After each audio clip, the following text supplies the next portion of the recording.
Hi, everyone. Good morning, good afternoon, good evening, wherever you are. Welcome to the very first Cosmos DB conference. This is the second session, meaning the Asia APAC friendly time zone. A couple of hours we had the US time zone friendly sessions. We had about 5 sessions and keynote. So here we are for the next batch. I'm Saranya. I'm a principal PM lead on the Cosmos DB team. And I'm super excited to be here to host the session for the Asia time zone. I have my colleague, Ben, here with me. And hey, Ben, go ahead. You want to introduce yourself? Hi, everyone. Welcome to Cosmos DB conference. My name is Ben Griffin. I work at Microsoft as a technical specialist focusing on Cosmos DB. So I'm very delighted to be hosting here with Saranya today. So the format of the conference for this afternoon session for APAC is about 5 live sessions, all ranging from different topics around analytics to GraphQL to some real-time analytical processing, or even around some other fascinating topics. I can't think of them all because I'm so excited. But I'll hand it back to Saranya to talk a bit more about how you can answer post questions and look at some general housekeeping. Sure. Yeah, great. So each of these sessions are quick. They're about 25-minute session. all delivered by our community, MVPs, and our customers or partners. So you really enjoy these coming from the external audiences. Then we'll have chance to answer a couple of questions, but please feel free to start posting in your questions on the chat. Ben, myself, we have experts around us. We will go ahead and answer them on the chat as well. With that, let's get started with the very first session. A quick housekeeping tip is we are on the Twitter hashtag #CosmosDBConf. Feel free to tweet about us or share, give us feedback. Welcome. Your comments are completely welcome. With that, let's move on to the very first session.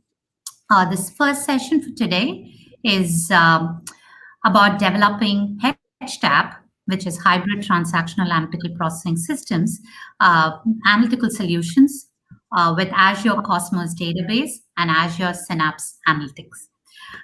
Very excited to have Will Valida, who is a software engineer for the ASB Bank. More importantly, he is also a Microsoft Data Platform MVP based out of New Zealand. And here he is. He's been hacking, building multiple projects. He's been working on Cosmos DB in the past. And I'm very excited to see what he's got to show for us here. Will, over to you. Awesome. Thank you very much.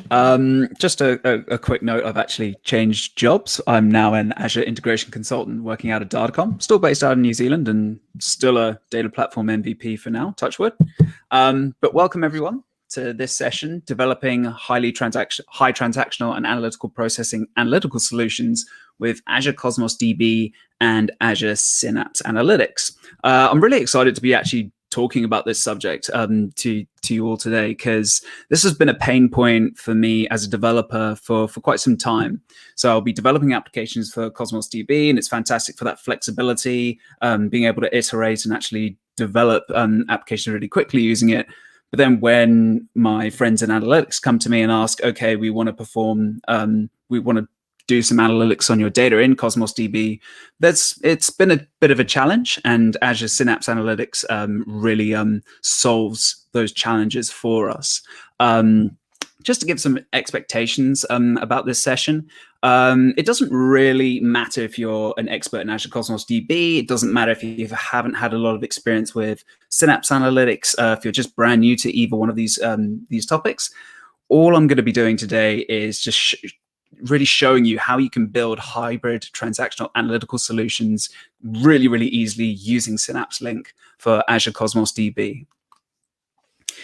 So just to start off, I'll talk a little bit about the past. I'll talk a little bit about what it was like to build to run analytics on Cosmos DB data before Synapse Link, and some of the pain points that I certainly experienced while attempting to do so. And then we'll kick off straight into what is Synapse Link for Cosmos DB. And then part of that story is really telling you about the new Azure Cosmos DB Analytical Store and what that is, and actually how that makes our lives so much easier when we're performing analytics on our Cosmos DB data. And then after that, I'll just kick off straight into a demo. As we go along, feel free to pop your questions in the chat, and after the presentation, we'll answer them at the end. Cool. So let's talk about limitations of performing analytics before Azure Synapse Link. So the way that throughput works in Cosmos DB, this would put a little bit of a bit of a pain point on us as developers. Whenever we're performing queries, optimal queries are really performed within the scope of a petition. So say if I had a container of hotels and I was petitioning that by city name, and if I wanted to perform some transactional queries against hotels that were based in Auckland, this was really straightforward to do, because we would just specify the city name as our petition key, and we were able to do that. But traditional analytics doesn't really work like that. We don't really, we don't often perform, we'd like to perform queries beyond the scope of a single petition. And in order to do this, Previously, we'd have to perform really, really expensive compute-heavy cross-partition queries. And in order to actually do this, we would find that we'd have to provision extra request units in order to actually do this. And this is just a waste of resources. It's also a little bit of waste of money as well if we're performing these massive analytical queries on our transactional data when we don't really need to do this. In Cosmos DB, as some of you may know, indexing is automatically managed for us. However, depending on the size of the documents or the size of our data that we're persisting in Cosmos DB, and also depending on the consistency level that we set our Cosmos DB accounts at, this does have an effect on our request unit consumption. As a developer, I found myself kind of manipulating and really coming up with extensive indexing strategies, depending on what type of queries I was performing, just to try and get some optimal performance out of those queries. And while this is possible, it does seem like we're over-engineering just to do some basic analytics on our Cosmos DB data. And this is all part of the need to actually develop complex ETL jobs in order to perform analytics, maybe materialize our data and actually manipulate and transform our data in order to perform those analytical to fulfill those analytical requirements. And we can do this using the change feed in Cosmos DB. We can use this, do this in Data Factory. There might be some other ways that we can extract our data out of Cosmos DB and persist it to more analytical friendly platforms. But again, this is over engineering and seems like a waste of time. And this is where Azure Synapse Link integration comes to the rescue. So essentially, Azure Synapse Link for Cosmos DB is a hybrid transactional and analytical processing capability that allows us to run near real-time analytics over our operational data in Azure Cosmos DB. It integrates Cosmos DB and Synapse and Azure Synapse Analytics really seamlessly. Essentially now, Cosmos DB has a feature called the Analytical Store, which is a fully isolated column-based store that enables us to perform analytics on our Cosmos DB data, requiring no ETL on our part to perform analytics on our operational data. We can use either Synapse Spark or SQL to run business intelligence, machine learning, or analytical workloads on our data without impacting the performance of our transactional workloads in Azure Cosmos DB. And this really reduces the complexity for us as developers. So we don't have to spend time building our own ETL jobs. Azure Synapse Link allows us to directly access our analytical store without having to create those ETL jobs. Any updates on our transactional data will be visible to the analytical store within near real time without us having to develop those ETL jobs, for example, using the change feed. Now, ETL systems usually take a while to get the results that we want due to the complex nature of the ETL jobs.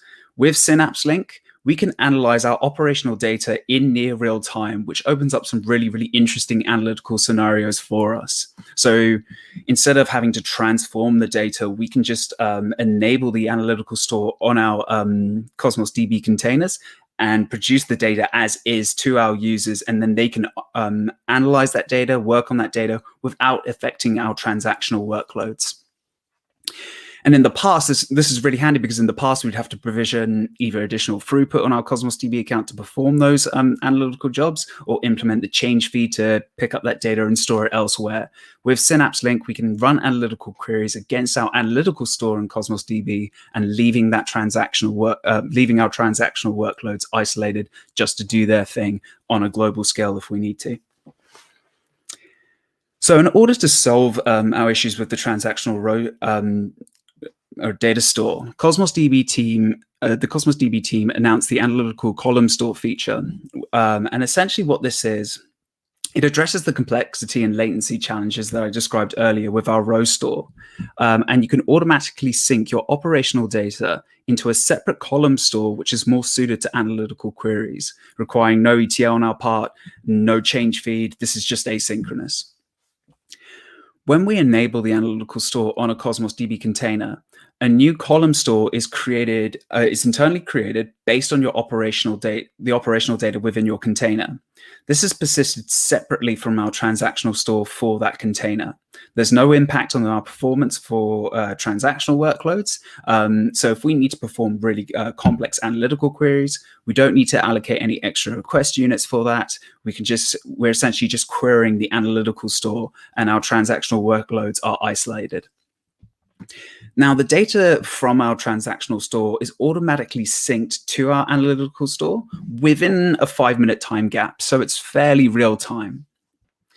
Now, you may be wondering, since Cosmos DB is a NoSQL database service and doesn't worry about schema management, how can we actually manage this in Azure Synapse? Essentially, what the analytical store does, it's optimized for analytical query performance.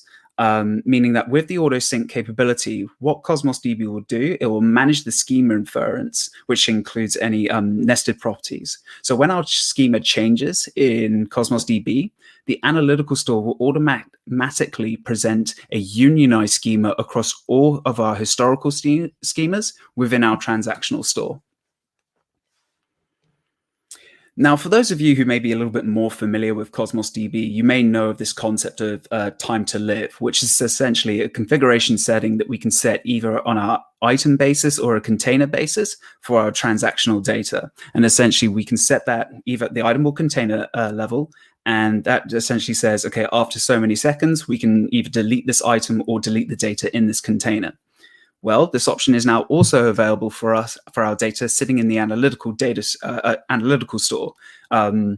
It might just be at the container level at the time. It might have moved to items, I'm not sure, but I know definitely at the container level, we can enable the analytical time to live.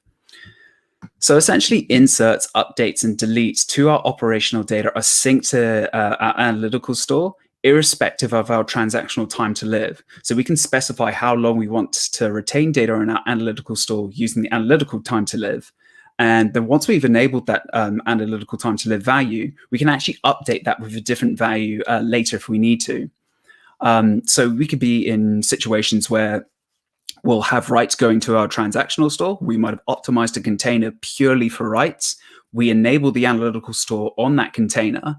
And then for our transactional time to live, we set that at a lower level at a smaller setting to our analytical time to live. So it's retained longer within our analytical store compared to our transactional store. All right, let's kick off into a demo. So in this demo, what I'm going to show all of you is how to actually create a container in Azure Cosmos DB with the analytical store enabled. Then we're going to jump into Azure Synapse and we're going to start querying that data using Synapse Spark. So let me move there. Okay, cool. So here I am in Azure Cosmos DB. And as you can see, I've already built a demo. So if anyone's watched that show, there was a show in the UK. I'm not sure if I can say it on Learn TV, but essentially here's one I built earlier. So, but what we're going to do, we're going to create a new container. And hopefully, so essentially all I'm going to be doing for this is just showing you how really simple it is and straightforward it is to enable the analytical store via the portal. And if you're using infrastructure as code tools, you can do this as well. So I'll just call that stock demo container. We won't be persisting any data in here. And here we go. So using the setting analytical store, we can just enable that on and off. And then I'll show you how you can differentiate between different containers in Azure Synapse to see which ones haven't got the analytical store enabled and which ones have. Here, we're just enabling it for on. So we'll let that create in the background. And essentially now, when we look into the settings within Cosmos DB, for those of you who are familiar with the portal, you can actually configure the settings onto your container via the portal. So if I go into that stock demo container, if I go into settings, here we should see two different options. So here's my time to live. So that's for our transactional data. And I can set that, configure that in seconds. I'm going to just stick that on for no default. And then here I've got analytical storage time to live. So say if this was the right optimized container, I could literally just put 30 seconds. So after 30 seconds, items within this container would be deleted in our transactional store. And then on our analytical storage time to live, I might, I was going to put 7 years in seconds, but essentially I can set the analytical store to retain our data a little bit longer than our transactional store. So if we wanted to optimize the storage, we can, that's just one way that we can do that. Cool. So before I move on to Synapse, I've got a hypothetical stock market application that I've run here. So essentially, I've got this right optimized container for a bunch of stock readings. And this is just some seed data that I've created. So we've got the name of the stock, the open price, high price, low price, which index the stock resides on, how many trades were executed on that particular day, stuff like that. And in the past, say if I wanted to perform a query that gets all the stocks belonging to a particular index, I would have, if I was querying this container directly, this would have to be a cross-partition query. So in order to optimize that, I've got an Azure function that just essentially is listening to this stock container and then using the change feed to repartition my data. So there, instead of the ID of the document, I'm actually partitioning by the stock index. But now with Azure Synapse Analytics, this is a lot more straightforward. We don't have to create numerous containers just to satisfy different types of queries to try and optimize that. We can query our data directly within Azure Synapse Analytics. So what I'm going to do, I'm just going to run this to wake my Spark pool up. I set the auto time to 6 hours, so we should be fine. But while that's cooking, what I'm going to do, I've already set up my Cosmos DB as a linked service, but I'll show you all how you can actually do that. So here within my Synapse Analytics workspace, I go to the Data tab here and just press plus. And here we're going to connect to an external data source. And once we can do that, we can see that we can actually connect to Cosmos DB accounts that have the Mongo API and the SQL API. My account's a SQL API, so I'm just going to pick that. And I'm going to give my service a name, Cosmos DB conf. Bit of latency on my side, but that's okay. And we can connect to our Cosmos DB account either by providing a connection string or by using Key Vault. I'm just going to use my subscription. And then I can connect directly to my stock DB database. Test that connection. That should be all good. Sweet. And if I click create, that should create a new link service for me. So here I've actually connected to my Cosmos DB account through Azure Synapse Analytics. As you can see, I've already done that before. Now, if you take a look at these containers here, I've got 3 containers within my database that I've hooked up to Synapse Analytics. A very subtle difference here is with these containers have a little bar chart in their icon, and this is one that doesn't.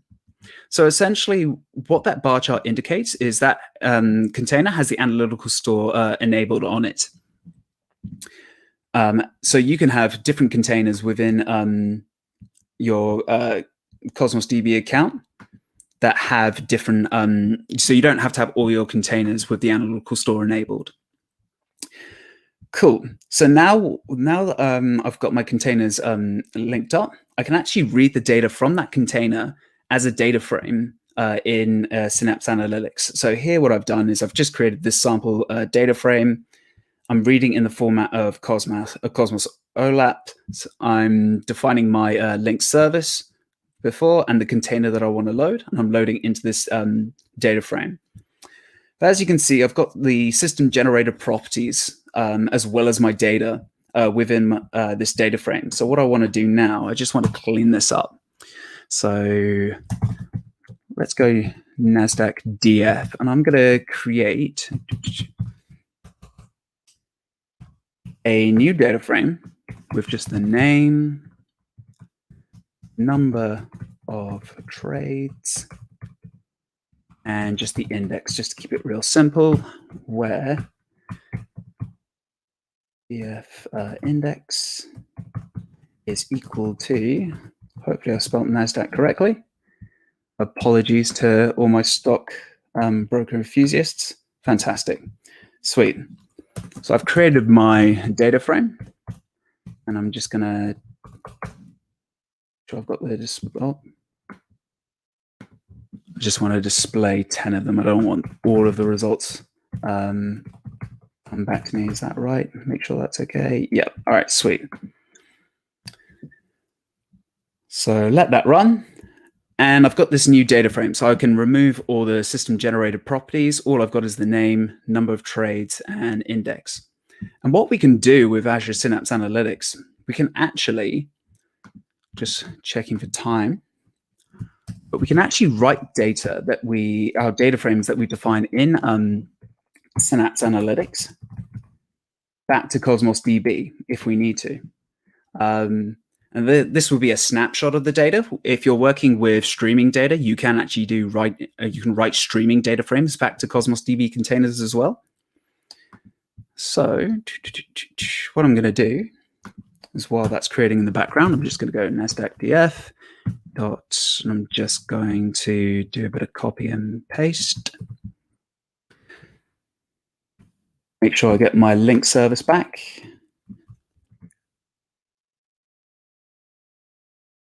So defining my link service here, make sure my container is created, sorry. Just write in NASDAQ. Cool. So once I start that job, I can actually manipulate the data using data frames in Synapse Analytics. And if I need to write that back into Cosmos DB, I can just perform this operation, and that should, that command is executed. Looks like it succeeded. So if I go back into my NASDAQ, there we go.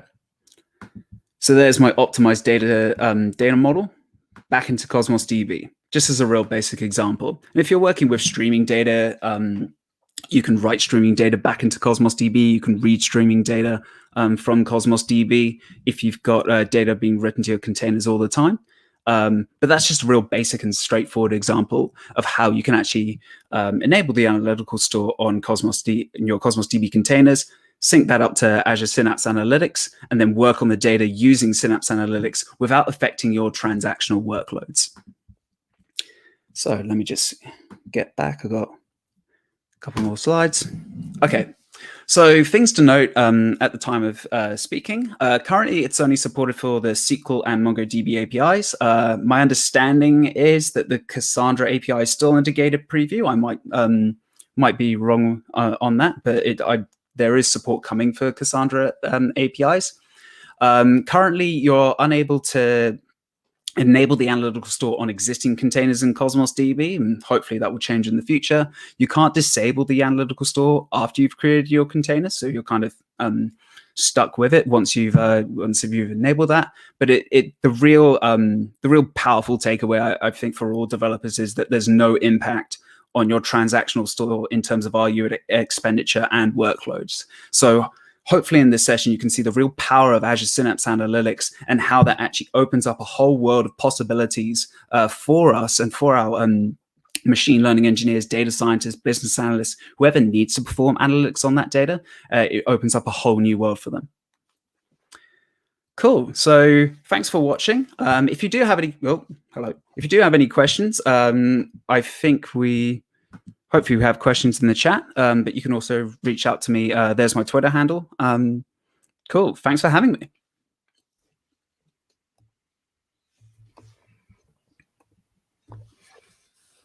That was great, Will. Thank you very much. There were a couple of questions in the chat. One was regarding hierarchical data and how deep that hierarchical data can go into the analytical store. I think it was to the gist. So my understanding, I think in terms of nested properties, I think it's 200 properties is the limit. I think that's the limit in terms of different hierarchies for that nested data. So there's 200 nested properties, but I could be mistaken on that, or that might have changed. Great, thank you.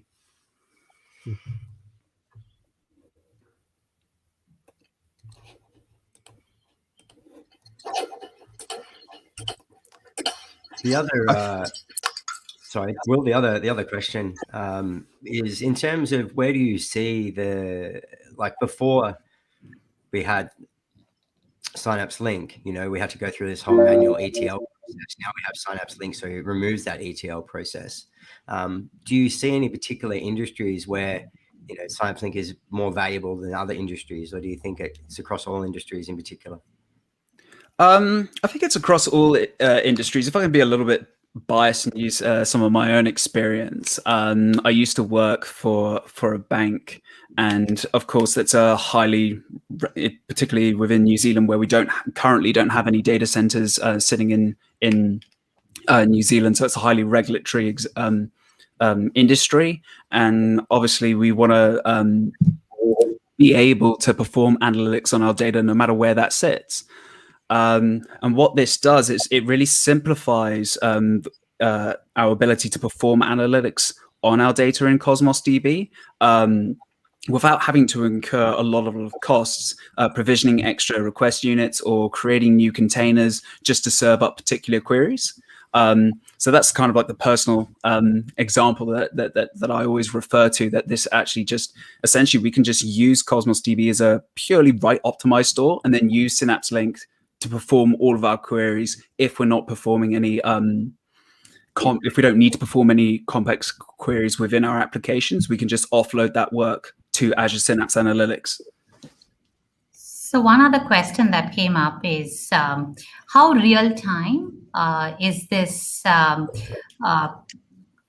integration between the Analytical Store and the Transactional Store, and how have you seen the limits as you were building or you were testing this feature?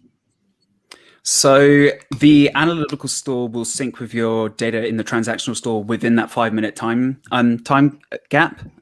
So it's fairly real time, give or take, depending on what your definition of real time is. For some people that's seconds, but it happens automatically syncs within that 5-minute that time gap. Sorry, what's the second part of the question? What was that experience on limits? Yeah, so was that a deterrent for you, or did you were you able to perform your tasks the way needed to? So using Azure Synapse Analytics, yes, we were able to query our data a lot more simpler. It was just much more straightforward because for our particular applications, our workload was quite spiky. So it would burst in with lots and lots of payments coming through our applications, and then sometimes it would be very, very quiet, very dormant. So without Synapse Linux, you find yourself in this situation where you're provisioning extra throughput. You're trying to guesstimate how much throughput to actually provision in order to make sure that you don't get any rate limiting to your users. And with Synapse Link, that concern just for analytical requirements, it just goes out the window. Sure. Okay, thank you very much. This is very cool. We will close this session with the resources and many details that people are asking about working with the Analytical Store, both on the notebook side in terms of where can they go for go-to resources. We'll put that on the chat and then share it with everyone. Thank you, Will. Appreciate. And this was great. Thanks for having me. Cheers. Thanks, Will. So now I'm excited to have Martin Cutherall, who's a data architect at MOQ Digital, speak today. Martin has a very interesting background. He recently completed his MBA, focuses on DevOps and the impact that has on the software development life cycle, but also has extensive experience in the relational database world in the FSI space. So it's not usual that you see someone that's got a bit of a dev background also has a bit of a data background as well. So Martin is also a regular speaker on SQL Saturday events, so both in Australia and New Zealand. So you might see him around the chaps doing that. And he's very enjoys sharing this information with the community. So today we're very lucky to have Martin tell us all about what Cosmos is for the SQL professional. Over to you, Martin. Okay, thanks a lot for that, Ben. That was a great intro. So yeah, I'm Martin. from Brisbane, Australia. And just a bit of background about this this presentation. It's I don't know, in some ways it could be seen as fairly basic.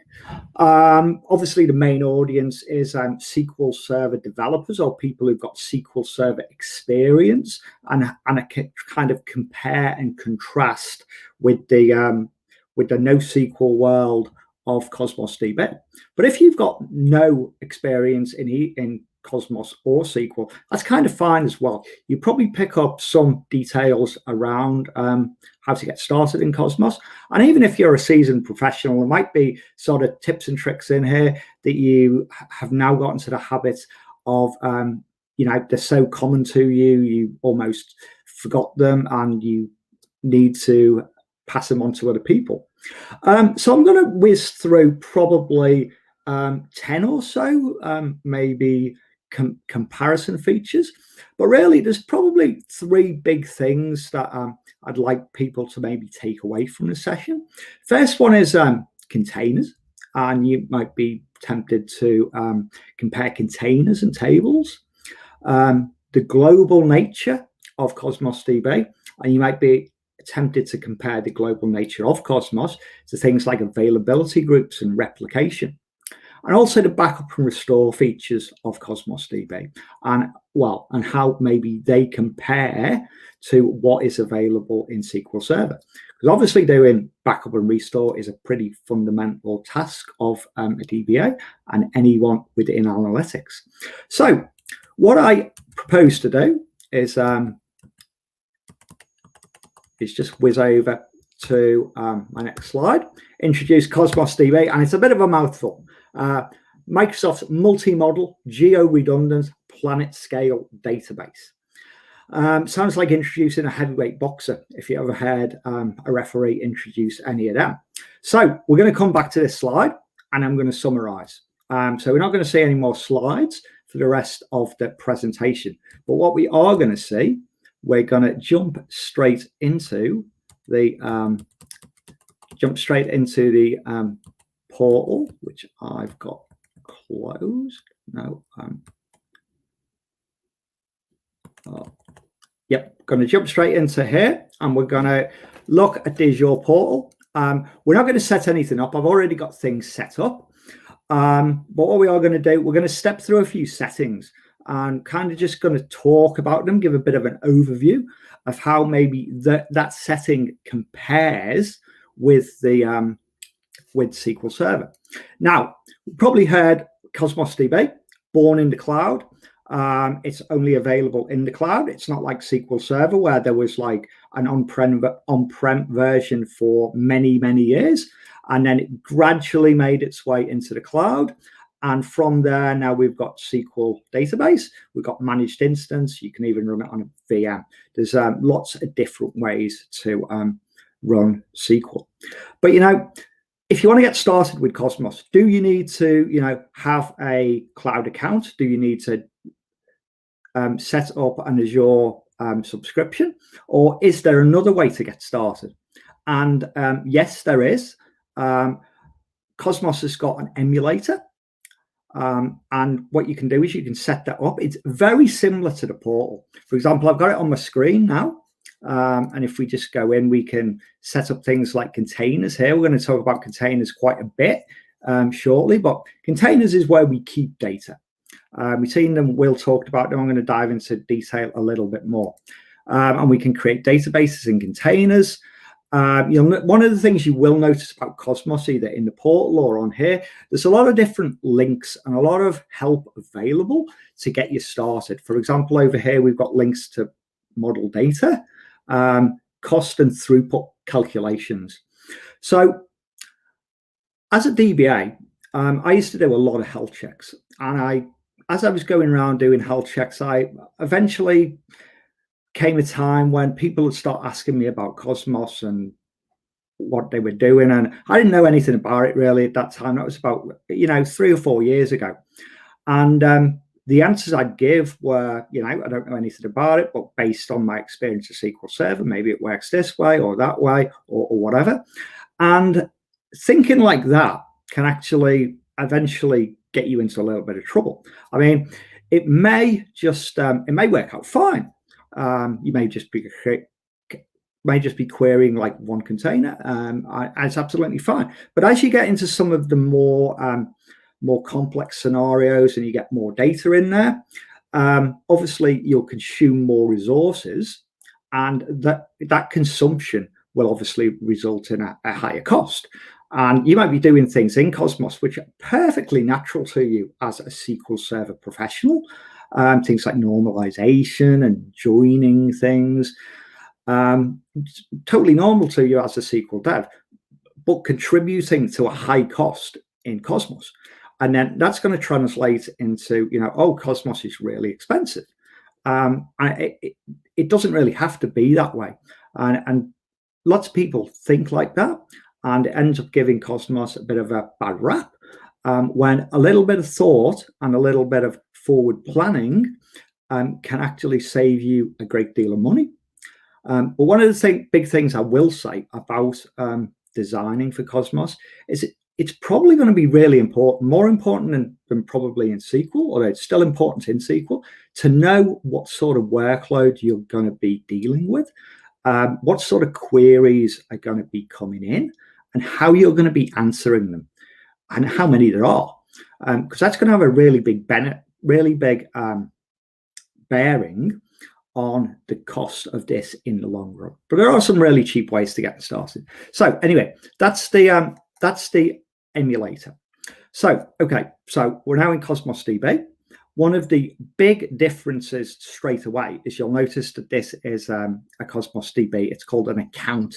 So in SQL Server, we've got at the top level, we've got our instance, and then obviously we've got our databases and store procedures, and the model that we all probably know and love in SQL Server. Whereas that's a little bit different in Cosmos DB. At the top, we've got an account. Underneath that, we do have databases. And then underneath the databases, we've got containers, where most of you would be used to seeing tables.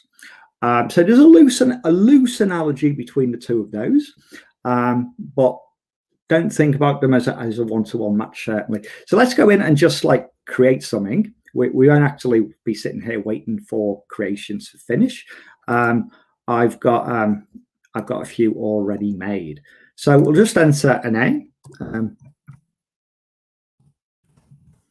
And okay, so the first big difference between SQL and Cosmos really is the models that are available, or the APIs. So I've recently heard people refer to SQL Server as having multiple models because it's got things like JSON and XML.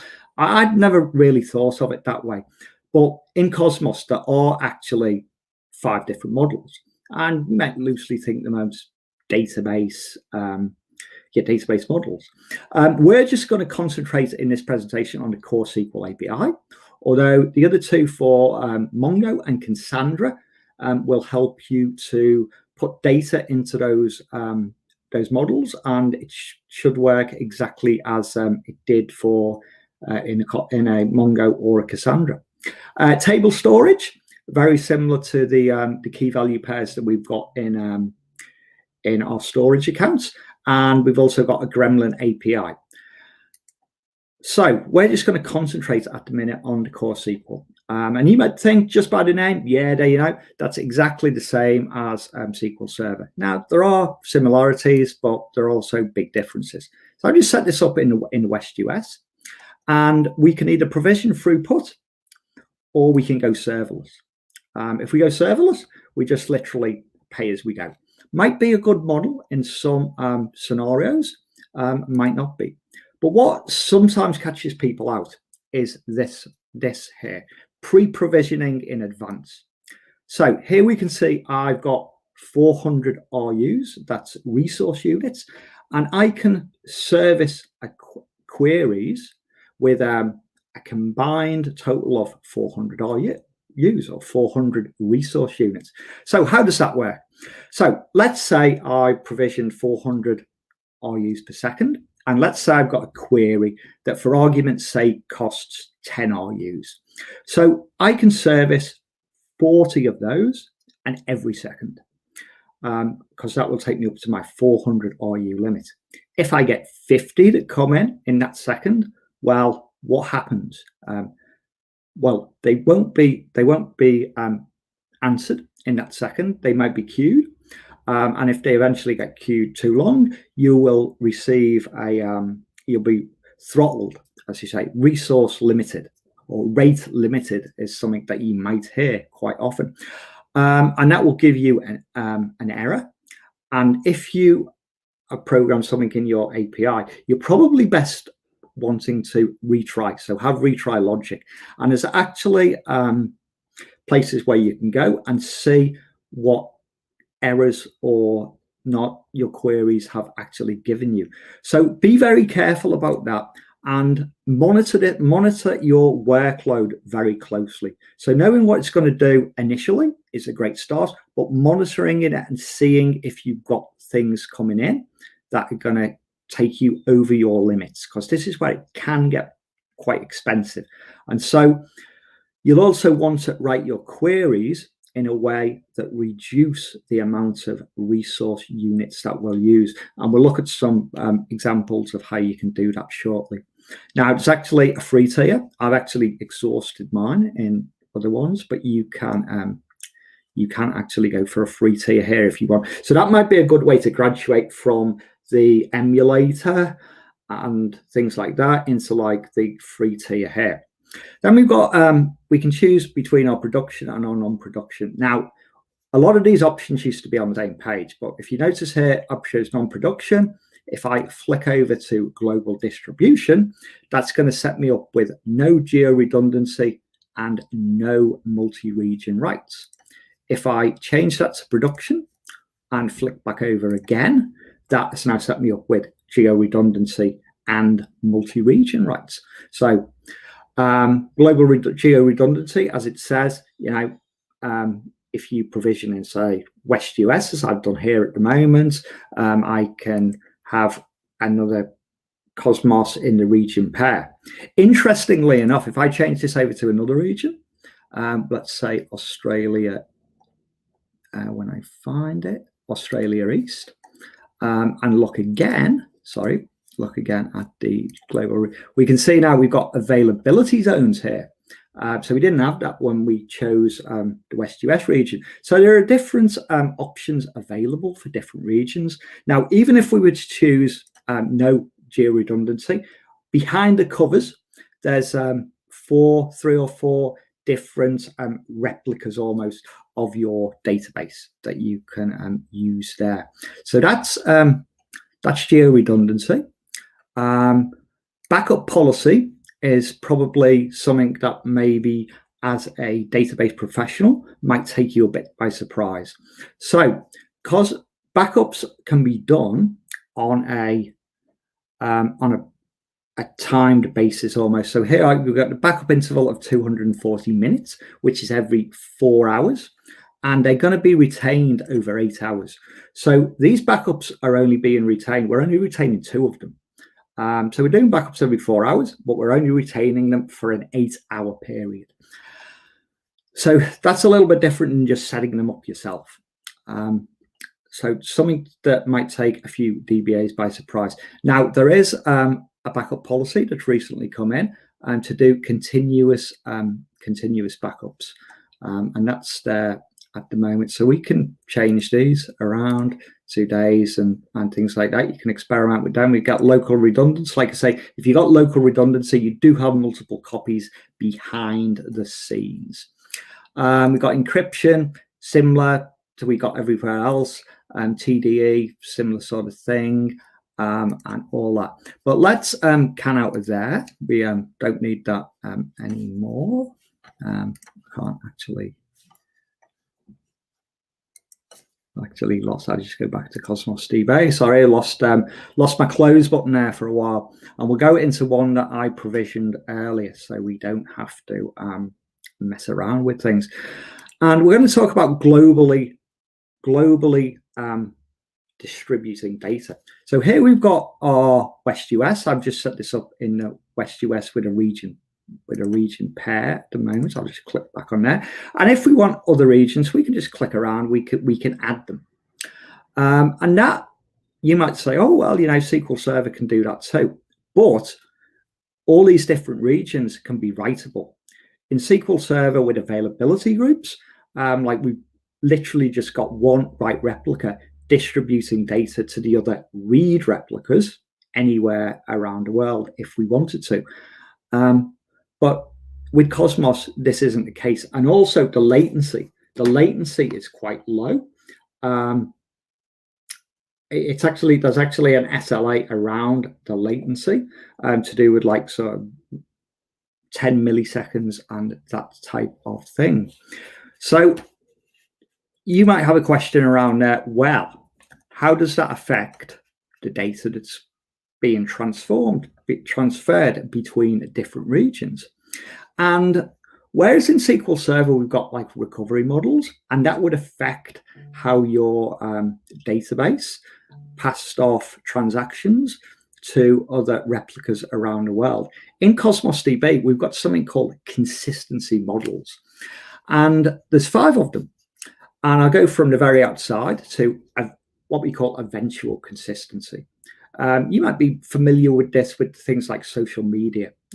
If you enter data in, say, Australia, does it really matter if your friend in America or Europe or wherever sees that update straight away? So long as they see it relatively quickly, there's no big deal. So the thing about eventual consistency is like it's not really going to honor anything. Your writes that you put into the local database will eventually make their way to other replicas, but you've got no kind of guarantee that in what order that they will do that. But you still have many, many replicas around the world to do that.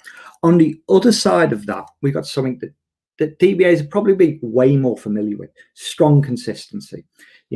When you put something into the database, you guaranteed to be consistent on all replicas before you can see it. Now, that's going to bring up a big problem if you've got multiple replicas around the world, because you might enter something in Australia and then it's going to have to harden in, say, America or Japan or whatever it is before everyone else can see it. So Microsoft's obviously aware that there's two ends to that, eventual and strong. So they brought in something called session consistency, which is in the middle, and gave us basically 5 consistency models. Now, I have a problem remembering these, so I borrowed a blog post from my friend Will, who was on the presentation a minute ago. And session consistency, so clients that are outside the session are doing writes that will eventually be consistent. So this is the default. And between the default and the eventual, and the default and the strong, we've got 2 other consistency models. So going towards the eventual end, we've got something called consistent prefix. And I like the way Will's kind of summed this up in really a sentence. Reads in consistent prefix are guaranteed to never see writes that are out of order. If we go the other way, to the bounded staleness, which is towards a strong consistency, we can configure bounded staleness by either the number of versions, so your data actually gets versioned as it goes in, of the item, or by the time interval. So bounded staleness is kind of similar to strong, but you've got a window where you might see something that's not quite hardened in other places around the world. So that's a real big difference between SQL Server. It does, however, bring up some real interesting opportunities. If you've got a, say, a data center in Australia and you're a shop in Australia, you could have all your clients there go into the Australian database. Then you might decide to open something up in America. Same sort of thing. You get all your American clients going to a replica that's in America. So they're both writing, Australian clients write to the Australian replica, American clients write to the American one.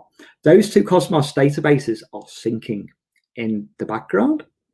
Now, as a business case there, you would expect Australian people never to clash with American people and the 2 just merge but not problematically.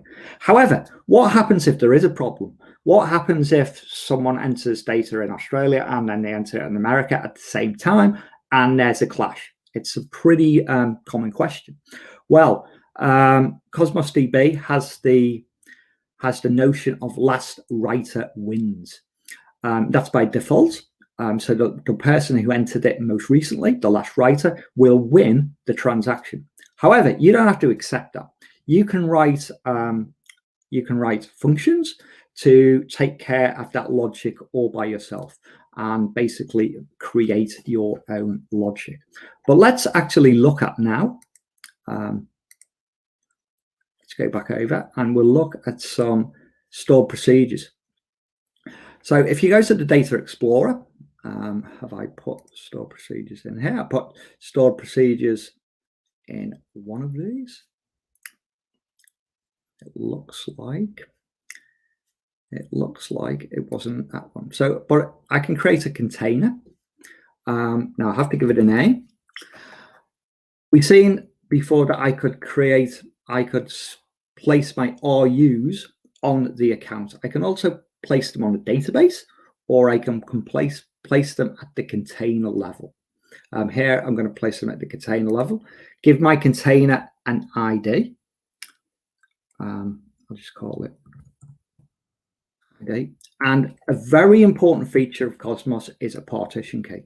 Now, this is not to be really confused with the partitions in SQL Server. They are kind of similar. If we are, for example, partitioning our table by, say, state, we're getting people to enter their address, and we're partitioning by state. But we've got perfect control in SQL Server about what goes to what basically space on disk. We don't have that with Cosmos DB. We just think about these partitions as being logical. And what we want to avoid is hot partitions. So, for example, in Australia, we've got, say, 7 or 8 different states. If I partition by state, and I've got a lot of people in, say, Victoria, which is one of our states, hitting that a lot, I'm going to get a hot partition. And that's probably not a great thing. So maybe we can go a bit more granular, and maybe we can partition, say, by postcode. So I'm still getting a lot of people in different postcodes throughout Victoria, but generally speaking, the data is more evenly distributed around Cosmos DB. So it's a pretty key concept in Cosmos to place in our partition key. So think about that really well. And one of the things that might surprise you, just to round off, is containers. Now, in SQL, you'll think nothing of joining 2 tables, whereas in Cosmos, joining 2 containers can be an expensive query. You want to avoid that as much as you can. So you're probably thinking, well, joining's pretty fundamental. But you've got to adopt kind of a different mindset, really. Duplicating data in a NoSQL world is a lot more acceptable than duplicating data in a transactional world or a relational database. So you might duplicate data in 2 containers, and then you've only got to query 1 container. Will result in a less costly query and won't cost you so many RUs, and that will translate directly into dollars and cents. So partition key. So if you don't put a partition key in, that's another. Well, if you put in the wrong partition key, or you run a query that that doesn't have a where clause that references your partition keys, your query has to fan out, and that's another expense as well. So 2 tips there to really make your database more cost effective. Try to avoid joins. Denormalization is kind of fine. And try and pick a good partition key, and always use a where clause in your queries that has your partition key in it. And that way you won't fan out across the various partitions, and your query won't be so costly. And keeping those 2 things in mind can result in some fantastic savings for you. So I'll just flick over to the presentation to summarize. We are nearly out of time, but born in the cloud, we've got the emulator we can use. We've got T-SQL versus JSON. Cosmos uses JSON, not T-SQL. The language, the subscriptions, the account, the database, the containers, rather than the instance, and the database and the store procedures. Multi-models and APIs we have. Denormalizing and denormalizing, not such a big deal in the NoSQL world. Backups and restores. Plan these well, because if you need to do a restore, you actually have to get on the phone to Microsoft. Recovery models versus consistency models. Archiving, which Will touched on previously with the time to live, so I didn't spend much time on that. And finally, last writer wins. And so that was actually the last writer. And now I will hand over back over to Ben and Serena, and wonder, are there any questions that have come in and you'd like me to answer? Great.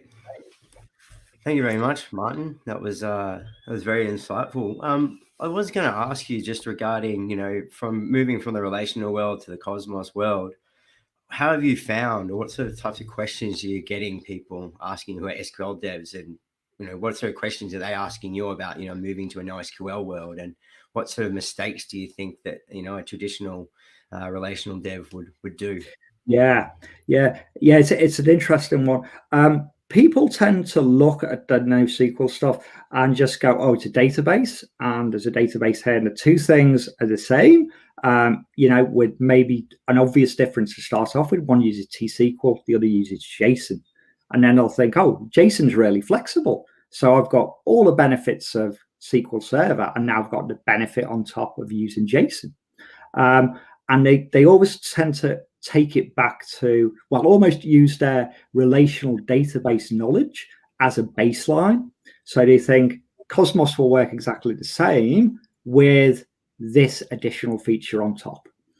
For example, flexibility of JSON, the multi-region writes, and joining containers is a fundamental thing to do. Whereas like in SQL Server, joining tables, no problem. Joining containers in Cosmos, probably may run into a bit of trouble there down the line. So I just think it's not really planning that well. So what I'd advise is to really dig in, do the groundwork. There's a lot of similar presentations that MVPs have done out there similar to this one, and they'll touch on different things. Other people will go into like partitioning more deeply. But generally speaking, I would avoid taking your relational database knowledge and just thinking Cosmos offers certain features on top of that. That would be not a great way to think. Yeah, so it's not like you take up the relational mindset and basically creating a container for each table or something to that effect. Yeah. But really focus on the data modeling side and change your way of thinking around not worrying about duplicating data and things like that. I think that is well summed up. It is about mindset. It's also about opportunities. There's different opportunities you get with the NoSQL world. And if you're still thinking like a relational person, you're kind of limiting yourself with those possibilities. So basically, we all know about data. There's obviously a lot of crossover. We can take our data knowledge from one place to another, regardless of whether it's Cosmos DB or Synapse or wherever. Data knowledge holds true wherever we are. Just digging into those, what I'd say, fundamentals. For example, the time to live, which Will touched on in the previous presentation, is a great feature that DBAs would love to have in SQL Server. Save as archiving. When your record's 5 years old or whatever, it gets archived or deleted. So there's like I say, different opportunities in NoSQL than maybe there are in the relational world. Yeah. Hey, Martin, thank you. Thank you so much for your time and for the session. We'll now move on to the next one, right? So- Before we thank you. do that, before we do that, I just wanted to let the audiences also know, do not forget our Twitter handle, which is hash CosmosDBConf.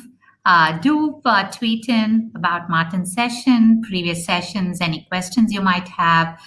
We are also answering your questions on the chat right now. So feel free to keep putting on more. We are excited to be here and we want you to get your best, right? With that being said, let's the third session for the Asia time zone, which is actually the eighth session of the Cosmos DB Conf is on GraphQL over Cosmos DB. And where do you start? One of the hot topics, as we see, and we've had a lot of feedback from the customers that this is exciting. Presenting to you Aaron Powell. He's a developer advocate, spent about over 15 years web development, so familiar with Ajax, JavaScript frameworks. He's tinkering on trying something new. You've seen him as part of Microsoft's developer advocate, going around and doing sessions. Very excited to have you here, Aaron, and take it away. Looking forward to your session. Thanks for having me on. So, welcome everyone to our session here today at Cosmos DB conference about GraphQL and Cosmos DB and how we can get started. So this session is going to be a lot of introduction around how to bring these technologies together. And it's a good segue, I guess, from the session we just had, which was talking about how we can model data, particularly thinking that using that SQL API in Cosmos. So I'm glad that we've had that covered off so that we can look at how we can then do some application with that. As said, my name's Aaron Powell and I'm part of the Cloud Advocates team here at Microsoft. If you want to get in touch with me after the session, ask any questions that I don't get a chance to follow up with before we wrap up today, feel free to tweet at me or send me an email or anything like that. I'm always happy to do my best to answer questions where I can or direct you to someone who might have some better insights into how to answer said questions. But you're not here to hear about me and what I've done and all my career and things like that. You're here to learn about GraphQL and Cosmos DB. But first off, let's talk a bit about what GraphQL is to make sure that we're all understanding the role that it could play and why we're talking about it at a Cosmos DB conference. So GraphQL is a query language designed for doing APIs, whether they're web APIs, so a web application talking to a server, mobile, console applications, or anything in between. We can use it as a query language for any sort of application design. It was originally created by Facebook. Facebook created it to solve a problem that they had around how the client was requesting data in the Facebook newsfeed.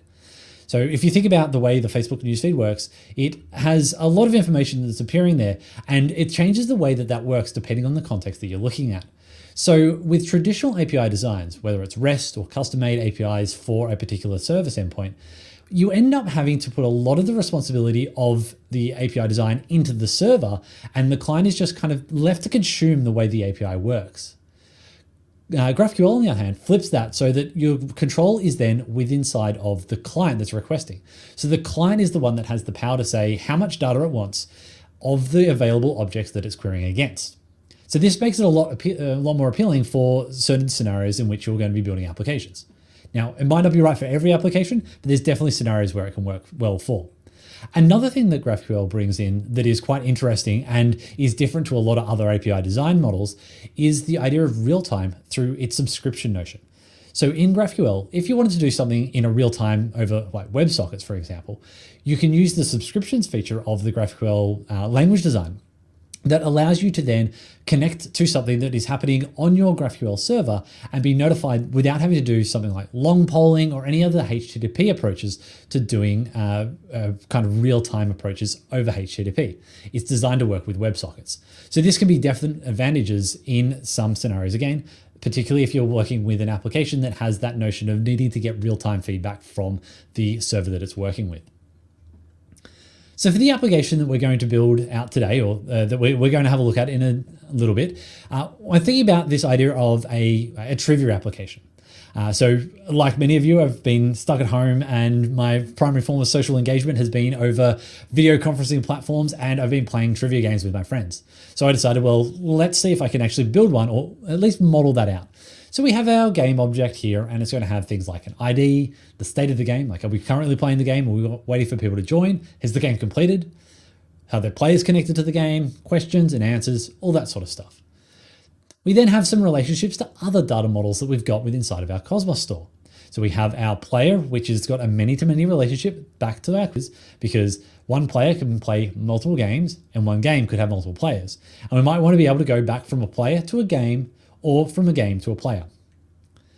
We then have questions. Again, they've got some more information on it. And so we can start seeing how this data model is starting to come together.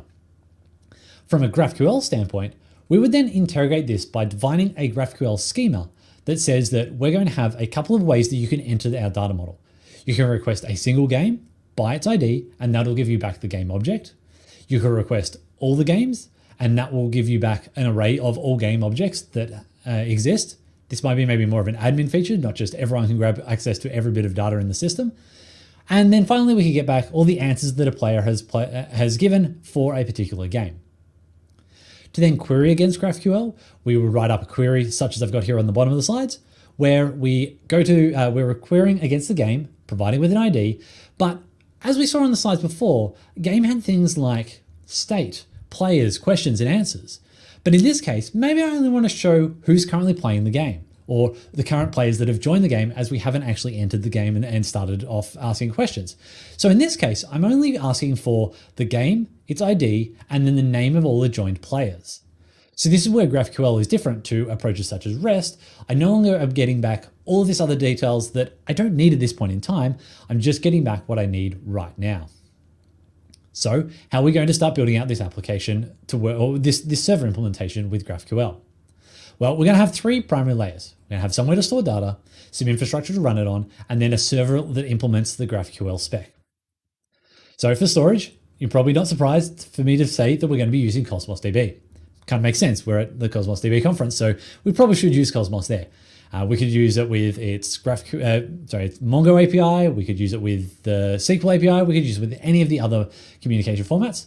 I'm going to use SQL in the demo that we get to a little bit, but that's kind of immaterial to how you would be communicating. You communicate with it the way that is going to be best working for the sorts of queries that you need to build from your schema that you've got in GraphQL. Now, Cosmos actually works really well, in my opinion, for working with GraphQL because it has a schemaless notion. So while it does have some pseudo relationship approaches by the way that we can model our data and the way that we can work with it, particularly if you're working with the SQL API, it is still a schemaless database. And while GraphQL is a strongly typed schema, it is really much designed around being used in a schemaless fashion to talk to our databases. So I think they're a great fit to work together. So that's Cosmos DB sorted, but what about the infrastructure we're going to run our server on? I tend to go down the route of using Azure Functions. I like it because I like the scalability I can get out of Azure Functions. It means I don't have to worry about infrastructure in any way, shape, or form. And I tend to either be writing in .NET or JavaScript, so it fits again quite nicely with that because I can run both of those options there.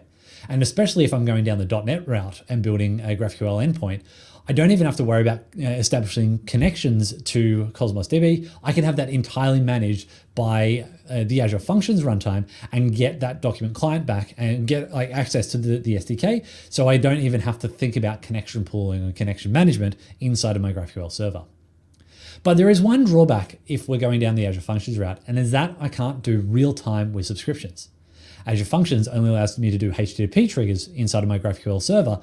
So in that case, I'm probably going to want to go down the route of Azure App Service. Azure App Service is a way that I can run any thing in a platform as a service model or a PaaS model. So whether it's a .NET application, Node application, Python, PHP, Java, etc., I can run those quite easily with inside of App Service. And because I'm running them much closer to the web server itself and managing scale out and things like that, I have more visibility over the kinds of resources I've got deployed, and that I can even do things like WebSockets. So I can have that real-time subscription notion. Okay, these are two options that I would look at first before going down the route of like rolling my own virtual machine or going into a containers approach, because I think both of them can be used really effectively for building a GraphQL endpoint and then communicating through to our downstream services. So we've got Azure, Cosmos DB working with app service or functions. What about the server implementation? So GraphQL is just a spec that you have to implement in some form of a server. In this case, I have two server models that I tend to go with. The first is Apollo. Apollo is an open source project written by a company called Apollo, unsurprisingly, and it's an implementation of a GraphQL server in JavaScript. It's actually written in Typescript, but that means that we're running in JavaScript anyway. I like it because it's got bindings into Azure Functions, so I can easily deploy an Apollo server into Azure Functions without having to worry about how do I do the bindings with the HTTP trigger, how do I do a response appropriately, so on and so forth. But if I did need to do subscriptions or I wanted to deploy that as a Node server, it's also got bindings with Express, Core, and other popular Node.js web server frameworks.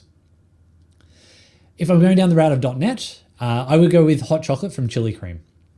Bizarre name, so it can be a little bit confusing to realize that this is actually a GraphQL server, but Hot Chocolate is going to be really approachable for someone that is very familiar with the .NET and particularly a C# programmatic model. Instead of going down the schema first and designing a schema file, where we'll see in a moment that you often see, particularly in JavaScript applications, it uses a type safe and a type first approach, similarly to the way that you would do with like Entity Framework, if you're working with Entity Framework over a database as the storage model. So if that's the kind of programmatic model that you're used to with building data-centered applications, then Hot Chocolate is probably a good approach for you in that regards. Right, so we've got Apollo or Hot Chocolate. That's going to be our server implementation that we're going to run. We're going to put this into either an app service or an Azure function, and we're going to connect this through to Cosmos DB. So let's now jump over, it's probably enough slides for the time being, and actually see how we can go about building one of these servers out. I have a pre-built application here that we're going to go through a number of different steps because, well, for the sake of time, I don't want to spend it all in just trying to build out one single part of the application. But what we've got is an Azure function that is going to then be turned into a GraphQL endpoint. So I've got the starting of this already. If we open up my package.json file here, we'll see that I have the Apollo server Azure Functions node module installed so that I can build this as a GraphQL server running Apollo and deploy to Azure Functions. Inside of index.ts, so this is the entry point for my Azure Functions, I'm importing the Apollo server and a couple of other tools so I can load my schema file. And then I'm also bringing in some resolvers, which are the things that are going to handle the queries that happen. And then this is being turned into an Apollo server, which is then served out by my Azure function.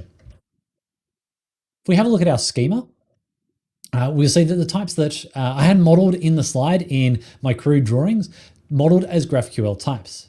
I have question, which has IDs, correct answers, question, the full array of answers, the game state as an enum instead of just as loose strings, players, etc. And if we scroll down towards the bottom, we'll see that we have the query as well. So the query is then where I have that entry point. So how do I get back a single game? How do I get back all games? How do I get back the answers that a player has made and submitted for a particular game? So this is what our starting point for our application is going to be.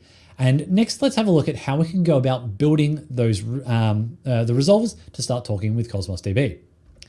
So I will move forward in time by going to a different set of Git commits. And inside of this, I've started modeling out my data model inside of my application. So I have this new folder inside of my Azure function called data/cosmos. The reason I've got it Cosmos and in memory is because this application has the ability to be run just as an entirely in-memory data structure or as a Cosmos DB one. Obviously, we're interested in the Cosmos stuff today. But I've modeled out some types that I would then use with Cosmos. So I have this base model type, which is containing an ID and what type of model are we storing. So this is then going to be my partition key in the Cosmos containers that I'm working with. I then have a question model, which has those fields that are coming back from my Cosmos database. So question, category, incorrect answers, correct answers, etc. These don't map exactly to what my schema says. My schema is just, it doesn't have the concept of incorrect answers and correct answers. It just has the concept of answers because the user shouldn't see that kind of domain modeling. We want that kind of rolled up for them. But that sort of stuff is what I can have then inside of my database that I expose slightly differently through through GraphQL. And then we've got a couple of other models that are implemented here. And then I have some data stores. So the data stores are how I'm getting Apollo to talk to my Cosmos backend. So I have game, user, and question. So these data sources are a pattern that Apollo provides, is the data source pattern. And then I just put in the members of that makes sense for the kinds of interaction that I want to do. We'll jump into the resolvers.ts file next, because this is where we're going to start building out the resolvers that will be talking to those data sources and then getting the data out of our Cosmos DB backend. Actually, but before we do that, let's have a look at how we've connected to Cosmos. So for this, I'm using, there we go, let's just collapse that a little bit further so that we can see a bit more of the code on screen. I'm using the Cosmos SDK from Microsoft. So I get back a Cosmos client and then establishing a connection using the connection string that's been passed in, and then creating these new Cosmos user data source, question data source, and game data source. Let's jump into, say, the question data source and have a look at how that's implemented. I've brought in another node package. So again, this is all built on open source technology. So I brought in a package which is Apollo Data Source Cosmos DB. This is written by another person at Microsoft that is a wrapper around the Apollo's approach to doing data access that then talks directly through to Cosmos DB. So it provides me with a bunch of APIs such as query by many, which can take a SQL spec query or a string. It understands parameters that can be passed in. I also have other methods on this for doing updates, creates, getting single items, and so on and so forth. But the reason that I'm using this is not just because it gives me some convenient wrappers around the Cosmos SDK, but because it's got built-in caching. So this works with a caching model that is provided by Apollo so that I can pass in a TTL, or a time to live, when I'm doing a query so that I'm caching the data that's happening in there and not having to worry about how long that's been available for or when I'm going to have to get that back. I get caching kind of built in nicely, and I can control the cache level I want on the different queries that I'm performing inside of my Apollo, inside of my data source that my GraphQL application is using. And let's jump over to the final implementation of the application, and we'll bring up that resolvers.ts file that I was talking about. This is, well, it's not doing anything particularly exciting because all it's doing is it's talking to those data sources.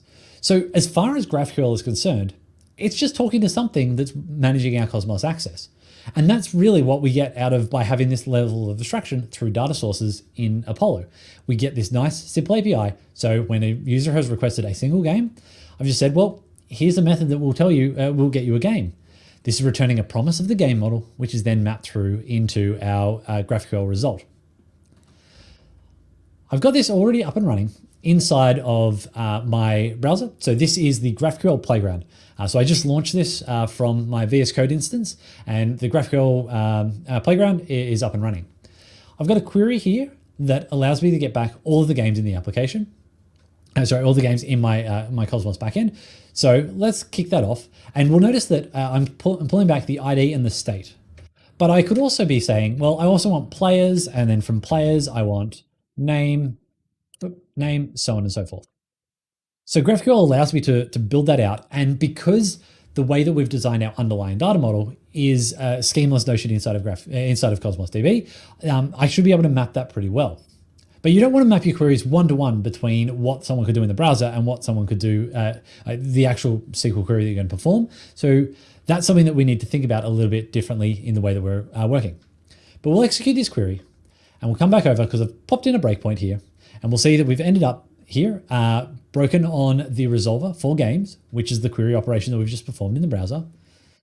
And then this will come through to get games inside of my game data source, which is then going to perform a Cosmos query, which is against my partition key. So this is just getting everything back.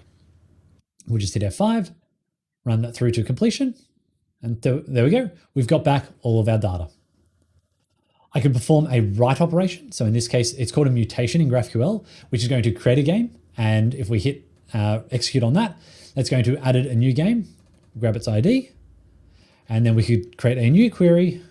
If we go query and we say game ID of this, BIHN, yep. And then we'll get back the state.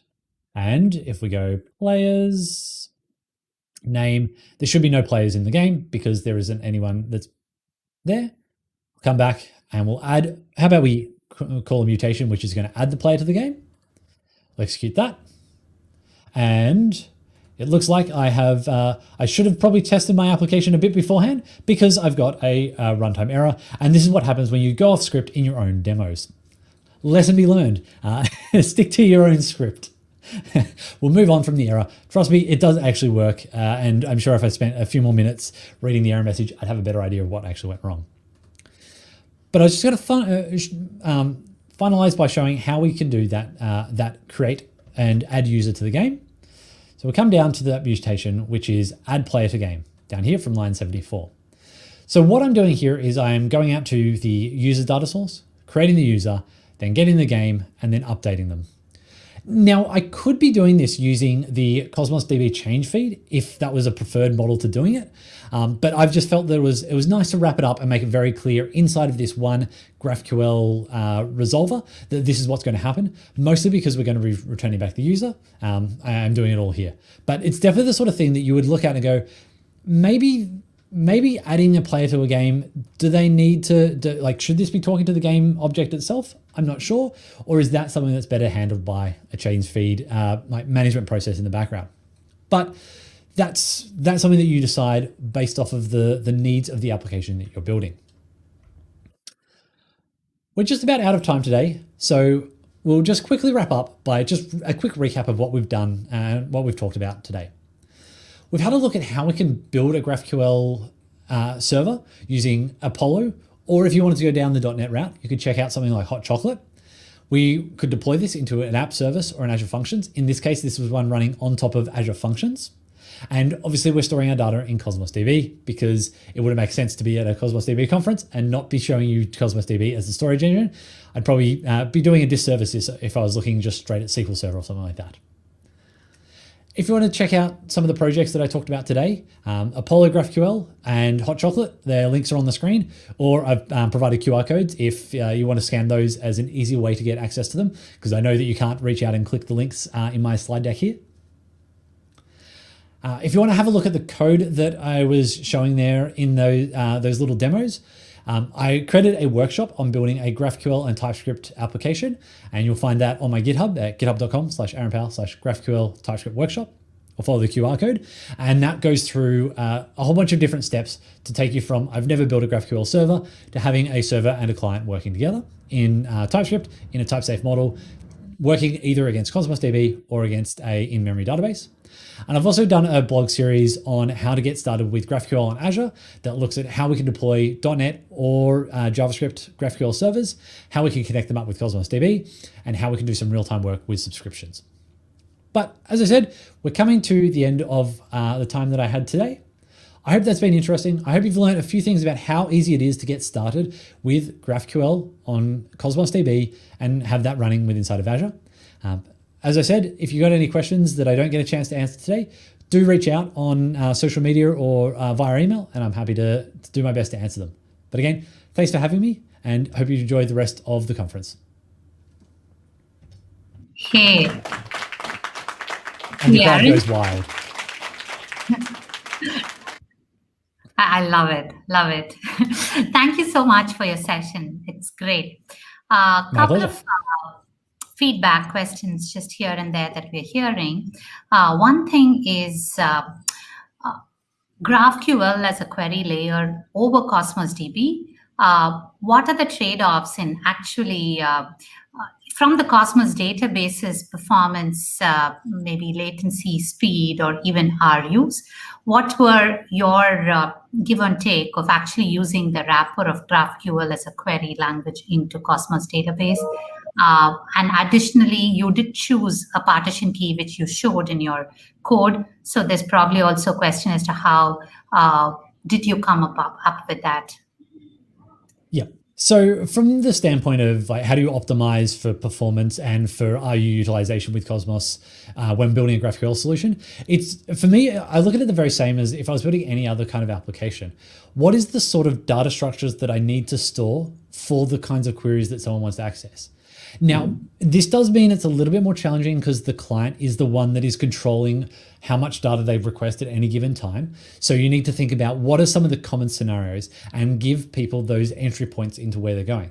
Rather than just giving them the type schema and saying, well, if you want you can always just get back all of the games or all of the users, things like that. You give them kind of constrained entry points because that can help you predefine the queries that you're working with. I'd also be looking at how to leverage things like user-defined functions and have those as the things that are actually doing a lot of the heavy lifting with inside of my Cosmos queries, rather than just trying to write a generic kind of catch-all query to cover everything. I'd also look at how we can do data denormalization so that we can have a data object that stores as much of the data as possible inside of itself. So where I had the game object inside of my Cosmos DB, it also then embeds the user and the questions and their answers rather than having them in separate entities inside of a collection, because that means that I can query for one top level object and then select out the fields that I need with inside of it, rather than having to query across multiple different objects. Then in terms of partition key usage and how do I work out what would be the partition key, I'll commonly have all the top level objects will have some sort of a field that indicates its type, for lack of a better descriptor.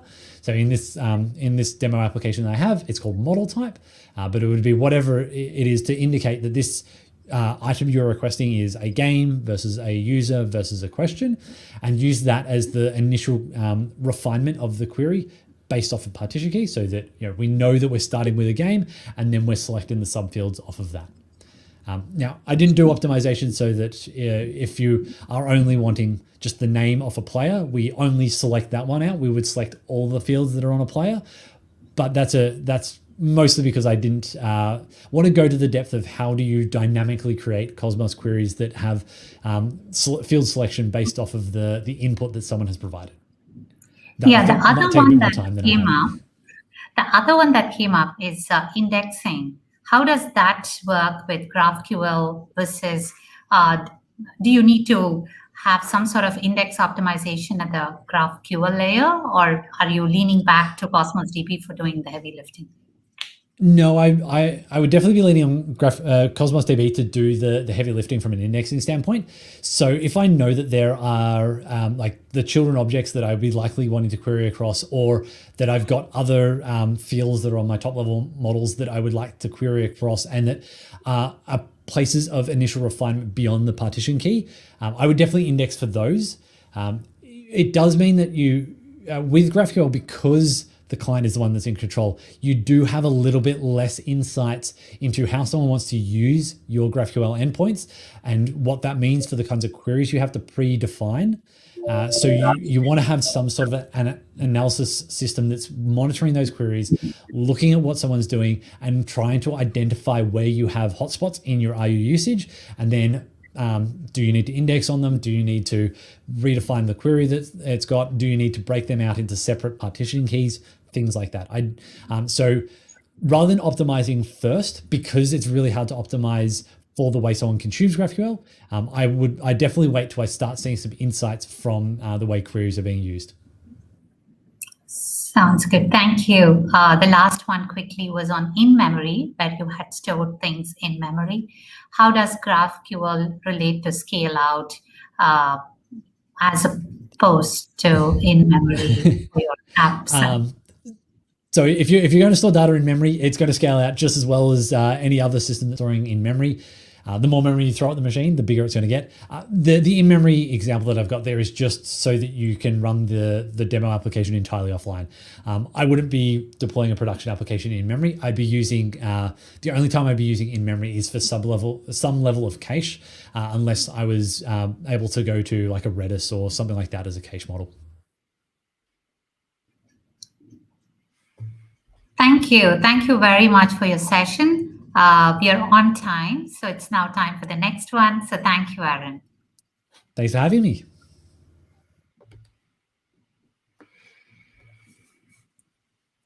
Great. So I think the next session, Shania, was quite poignant when we were just talking about data modeling and partition keys. So I think when the next one is regarding data modeling, we're going to play a little bit of a video, giving you a bit of an insight into that. So I think that's our next play before our next talk. Let's go check out the video. Azure Cosmos DB enables incredible speeds, provided you choose the data model that best supports how you use your application.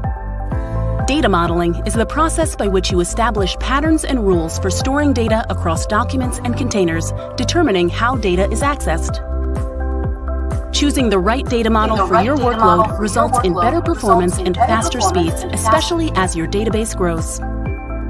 While there are many nuances to data modeling, every project starts with the same question: whether to embed or reference. Embedding, also known as denormalizing, allows you to combine related entities into a single document. When used with read-heavy applications, results come in fast and ready to serve, no joins required. Embedding often leads to data duplication. With Azure Cosmos DB, duplications aren't a problem. The Azure Cosmos DB change feed helps maintain referential integrity across containers. Embedding falls short, however, when there's no practical limit to how much data will be stored and you reach the maximum size for a single document. It's also not ideal for write-heavy applications because it can lead to bottlenecked requests. In those cases, it's better to use referencing or normalizing like you would for a relational database. By creating unique entities that reference one another, you can break up write requests and break down large documents to speed up your application. Enable top speeds and seamless experiences at any scale with Azure Cosmos DB by implementing the right data model for your application from the start.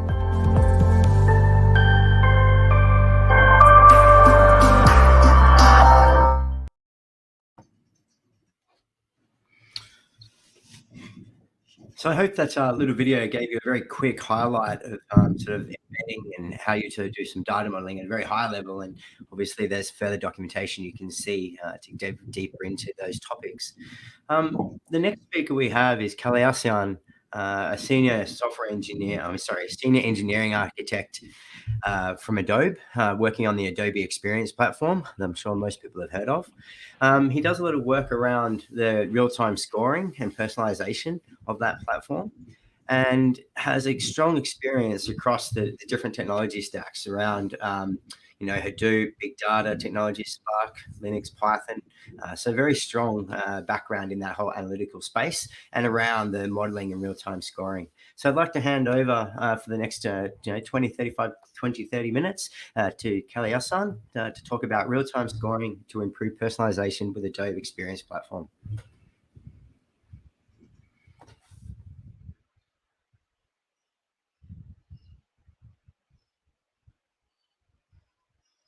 Hello everyone.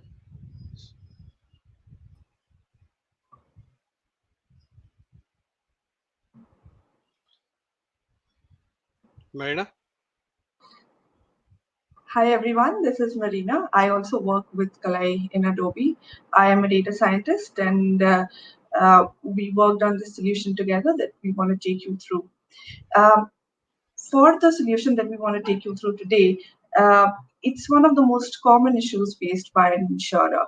An insurance agency's website is an essential tool for attracting leads, prospects, but evaluating leads is a whole other story.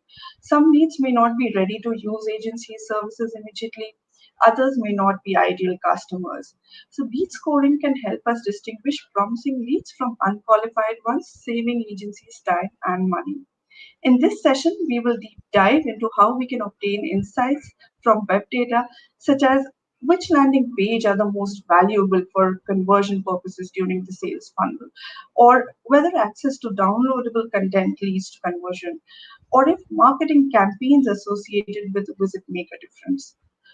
All of this while the customer is still with us on the website in the same session, that is within seconds.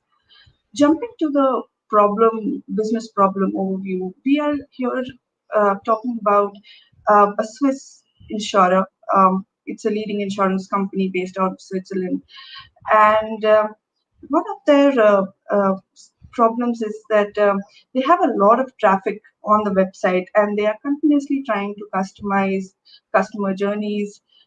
It becomes very difficult to personalize anything when you don't know who your customer is. Since most of the traffic on their website is unknown customers who come to the website only once or twice, it's very difficult to build a deep customer profile, let alone build a machine learning model to activate on.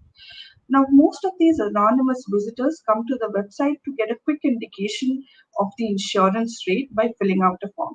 This means that the insurance provider will only have a limited amount of information to personalize any campaign.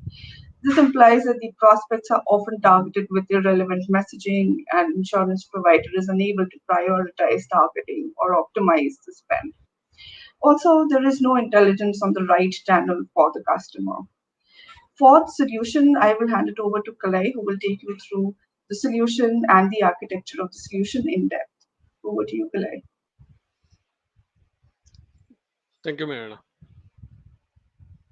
Yeah, so Adobe Experience Platform is the most powerful one, and it has the flexibility and an open system on the market for building and managing complete solutions that drive customer experience.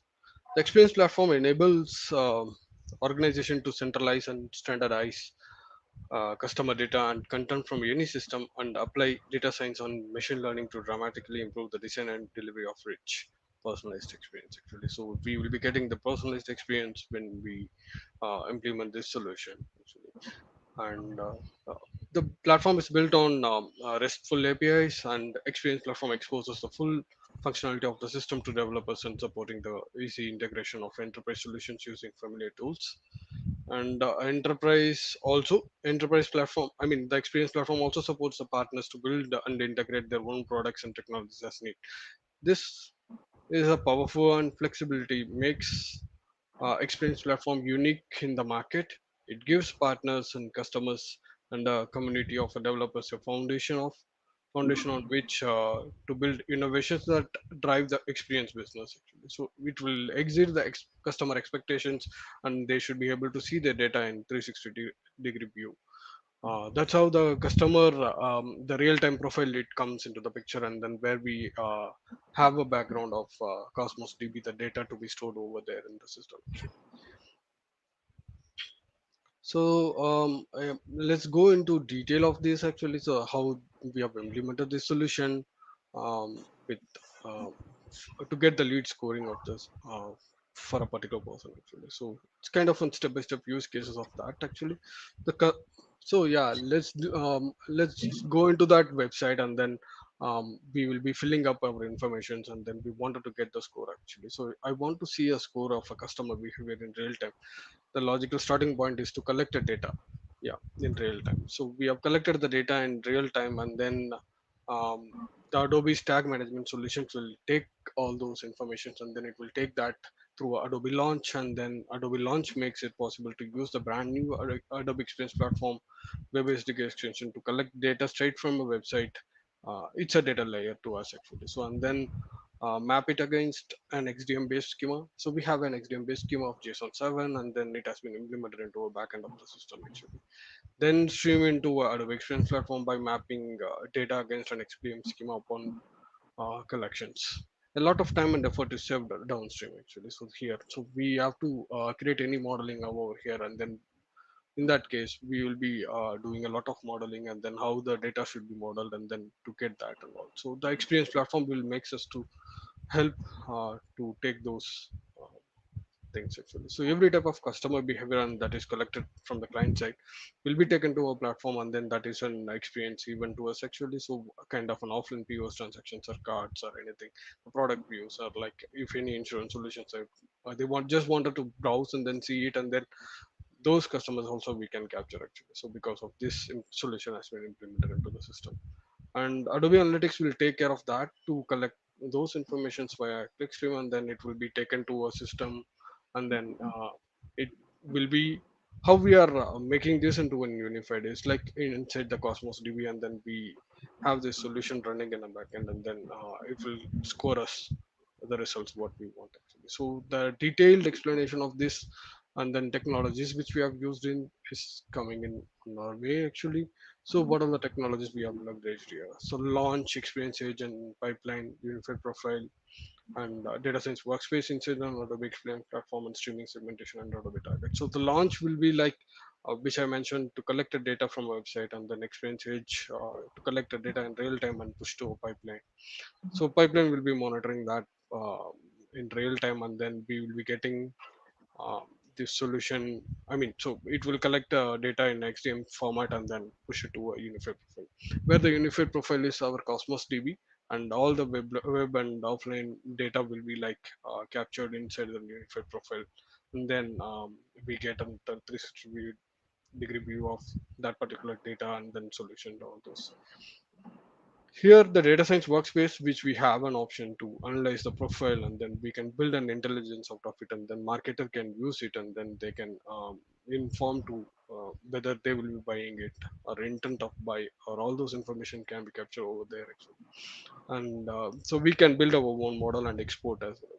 So that way it is. And then streaming segmentation will capture the user enriched profile, which are coming from different areas like a website and from offline, and then it creates a real-time information to the segments, and then we can target those, and then using an Adobe target, we can target those users, and then we can provide them a personalized messaging over there on the website itself actually. That's how the technologies what we leverage, and then how we have implemented this solution actually. So we have a Cosmos DB where it has, whenever I say unified profile, there we have a Cosmos DB in the backend, and then it takes care of everything. So this solution architecture is which we have used it, and then how we leveraged, and then Cosmos DB. And here we have a data sources is from Clickstream on web page and Adobe Analytics. We link all the data using unified identities as like a primary key which we have, and then it will be attached in the system in the backend actually. The whole things are happening under the Cosmos DB. So since we are ingesting a data through one unified identity onto the table, and then we stitch all those data using an ECID and other custom identities based on the customers use cases actually. So we have model hosted under the data science workspace, which have an capability to export that model into an ONX, and then on top of it we will have a API service for that, and then that API service can be hit over from out, I mean, we can hit that API with the information, and then from a website, and then we get the score output, and score can be stitched back to the Cosmos DB. So this is how the Cosmos DB we have leveraged, and then there we get the so as per the data unification under the Cosmos DB, the score will be attached to the profile and used for targeting the audience via Adobe Target based on the profile qualified, right? So we will be getting that particular profile will be qualified for a segment under the streaming segmentation what we created the segments, and then those users will be targeted, and they will be getting a personalized banners offers how we scheduled under the Adobe Target. So this is how we have implemented the solution architecture, and um, so maybe I can turn over to Marina. Yeah. So we have a demo. We have maybe Marina will be taking over now. Sure, thanks, Kalai. Yeah. So we have a quick demo for you. This is a fictitious company called Mutual 365, which is an insurance provider. Kalai, if you could please click on play. Let's take a look at how customer 365, Mutual 365, sorry, uh, is optimizing customer journey using Adobe Experience Platform. An anonymous customer opens Mutual 365 website, visits the car insurance product page. The visit to this page is collected by the website and sent to Adobe Experience Platform in real time. The X-ray panel on this website showcases what happens behind the scenes. In the Experience Events panel, you can see car insurance product page is a part of customer's activity. This experience event is already linked to an identifier. Here it's the cookie ID or the ECID that is used to identify an unknown user. So when this customer continues on their journey on the website to the page to get the car quote, car insurance quote, and fill out forms that are needed to calculate the cost indication of the insurance, All of this data is linked to the customer's profile inside Adobe Experience Platform in real time. Now, as soon as the customer clicks on the Get Quote button, all of the data will be used to calculate this customer's propensity to buy a car insurance in real time, and the machine learning model uses all of the form fields as input parameters and writes back the propensity score to this customer's real-time profile inside Adobe Experience Platform. This score is then available for activation in real time. So you can see the X-ray panel over here and the segment ID over here. So we can, and this is how, and this is the Get Quote button on the Mutual 365 website.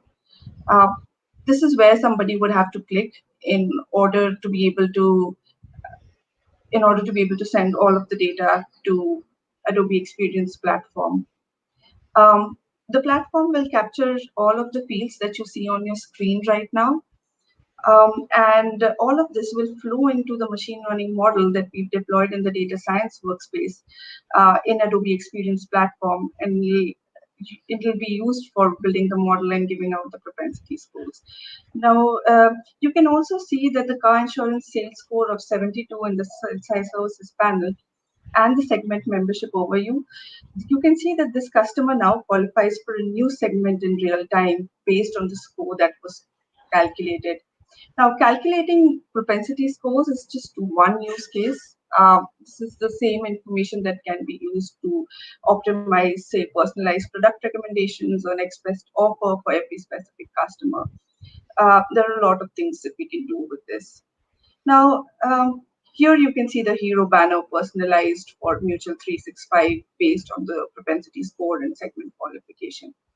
Let's have a detailed look at how this is implemented in launch. A rule is defined to trigger when a customer clicks the button. When the rule is triggered, data is collected from form fields as data elements, which are mapped against an XDM schema and will be ingested in a data set in Adobe Experience Platform. So you can see that by clicking the Get Quote button, a request is sent from the website to Adobe Edge. A payloader of the request has an XDM structure, and this uses ECID as the primary identifier. This payload is then stored in the car insurance interaction dataset in Adobe Experience Platform. This dataset is configured as a profile dataset, and as such, it links all of the payloads to the real-time customer profile. This dataset is linked to an XDM schema in which the structure and fields are defined along with the primary identifier.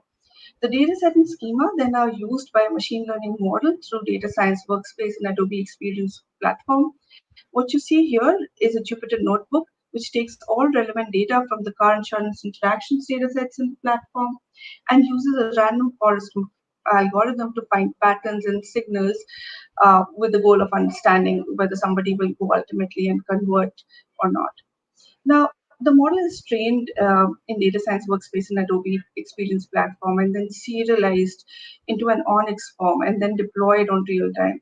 So this model is trained in Data Science Workspace and it focuses on real-time scoring. So when a customer clicks on the Get Quote button, the payload containing all of the information specific to this customer is sent to Adobe Edge, and Adobe Experience Platform accesses that. All the score then gets generated using the Data Science Workspace and is linked back to the segment. Multiple segments can be configured in Adobe Experience Platform, and these segments are activated for streaming segments. Now, this means that qualification for these segments is evaluated in real time. A specific segment will qualify for qualify a customer when it has a sales prediction of a certain score. So, if a certain propensity score, for our example, let's take scores between 60 to 80, right? And if these scores are assigned in real time, the segments get qualified based on these scores, and thanks to the native segment people core service that is available in Adobe Audience Manager or Adobe Target, these can be activated in real time, and banners can be customized and experiences can be customized on the website. Now, once the segment is available to any tool such as Adobe Target, it can be used to configure any activity. So here what you've seen is hero banner optimization or customization, but it can be used for a ton of other activities, and all of this in real time.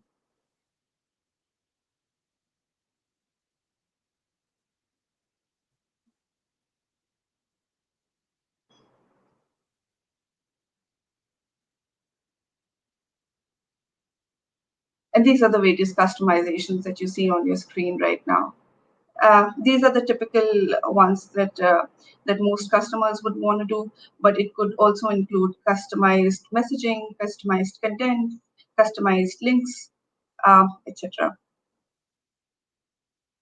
Uh, with this demo, I would now like to jump into the data science solution and uh, take you through what we did. Now that we understand that we've created enriched data science, enriched customer profiles, let's look at how we created the model that set apart the promising leads from the others.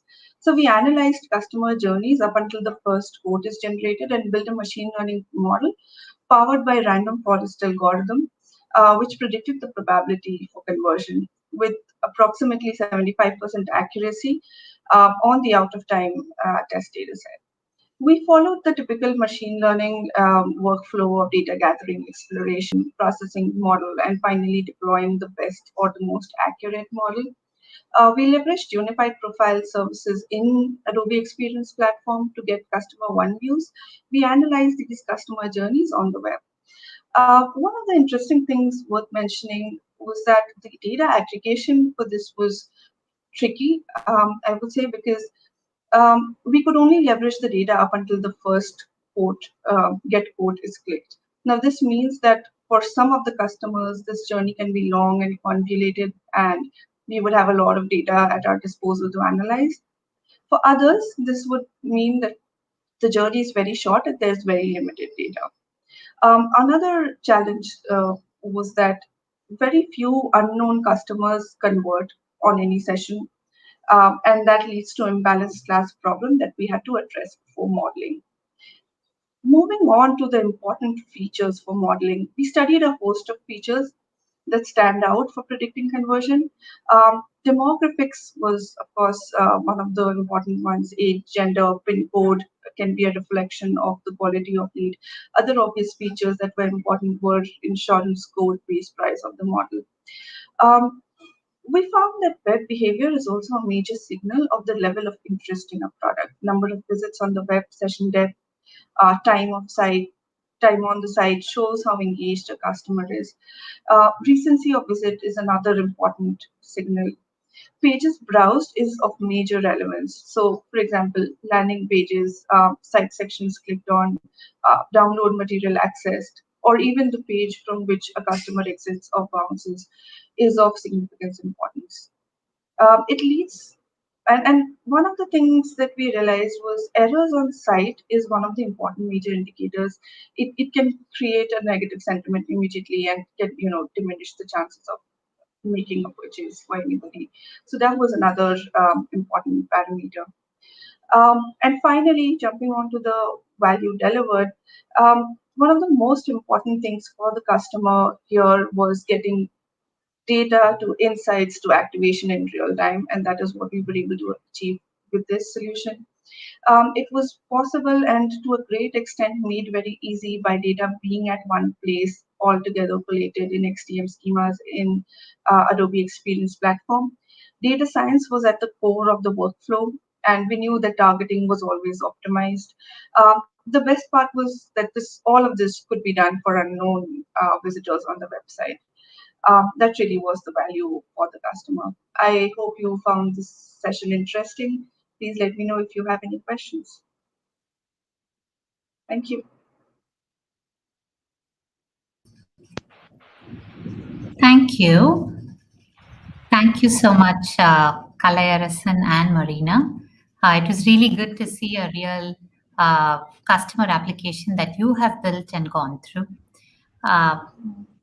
few questions that did pop my mind, and I think few others as well, as we see, is why did you choose Cosmos database as your core database engine? And presume this is more a long stretch project, so you probably use the transactional database as opposed to the analytical store. And how has been your experience directly querying out of the Cosmos DB's transactional store? So yeah, so we have a Cosmos DB, and then it has been built on top with the query service actually inside an Adobe Experience platform. So the back end of this architecture is on Microsoft Azure and with a Cosmos DB actually. So the solution is to utilize the Cosmos DB under the Adobe Experience platform. So this has been designed to have this unified feature, and as well as to query that in real time, and then make it faster actually. After implementing this solution, we have seen we are getting the results in milliseconds actually, so that we are sticking to Cosmos DB instead of using that other databases as well actually. So kind of we get the solutions in near real time, and then we should be able to see this 360-degree of view without any issues. And your upstream data sources, are they a mix of relational and non-relational data sources, or did you have to specifically do some sort of data massaging, or holding a data in a different placeholder to transform data into Cosmos database? Exactly, we have done that, and for that as well, we have taken from a different sources, like from offline, like an unstructured, from packet files or different formats. Actually, we have taken into a system, and then it stitched those data into the platform, and then we are able to see the different events and as well as the profile from a different sources actually. So from it attached under the Cosmos DB. Sure.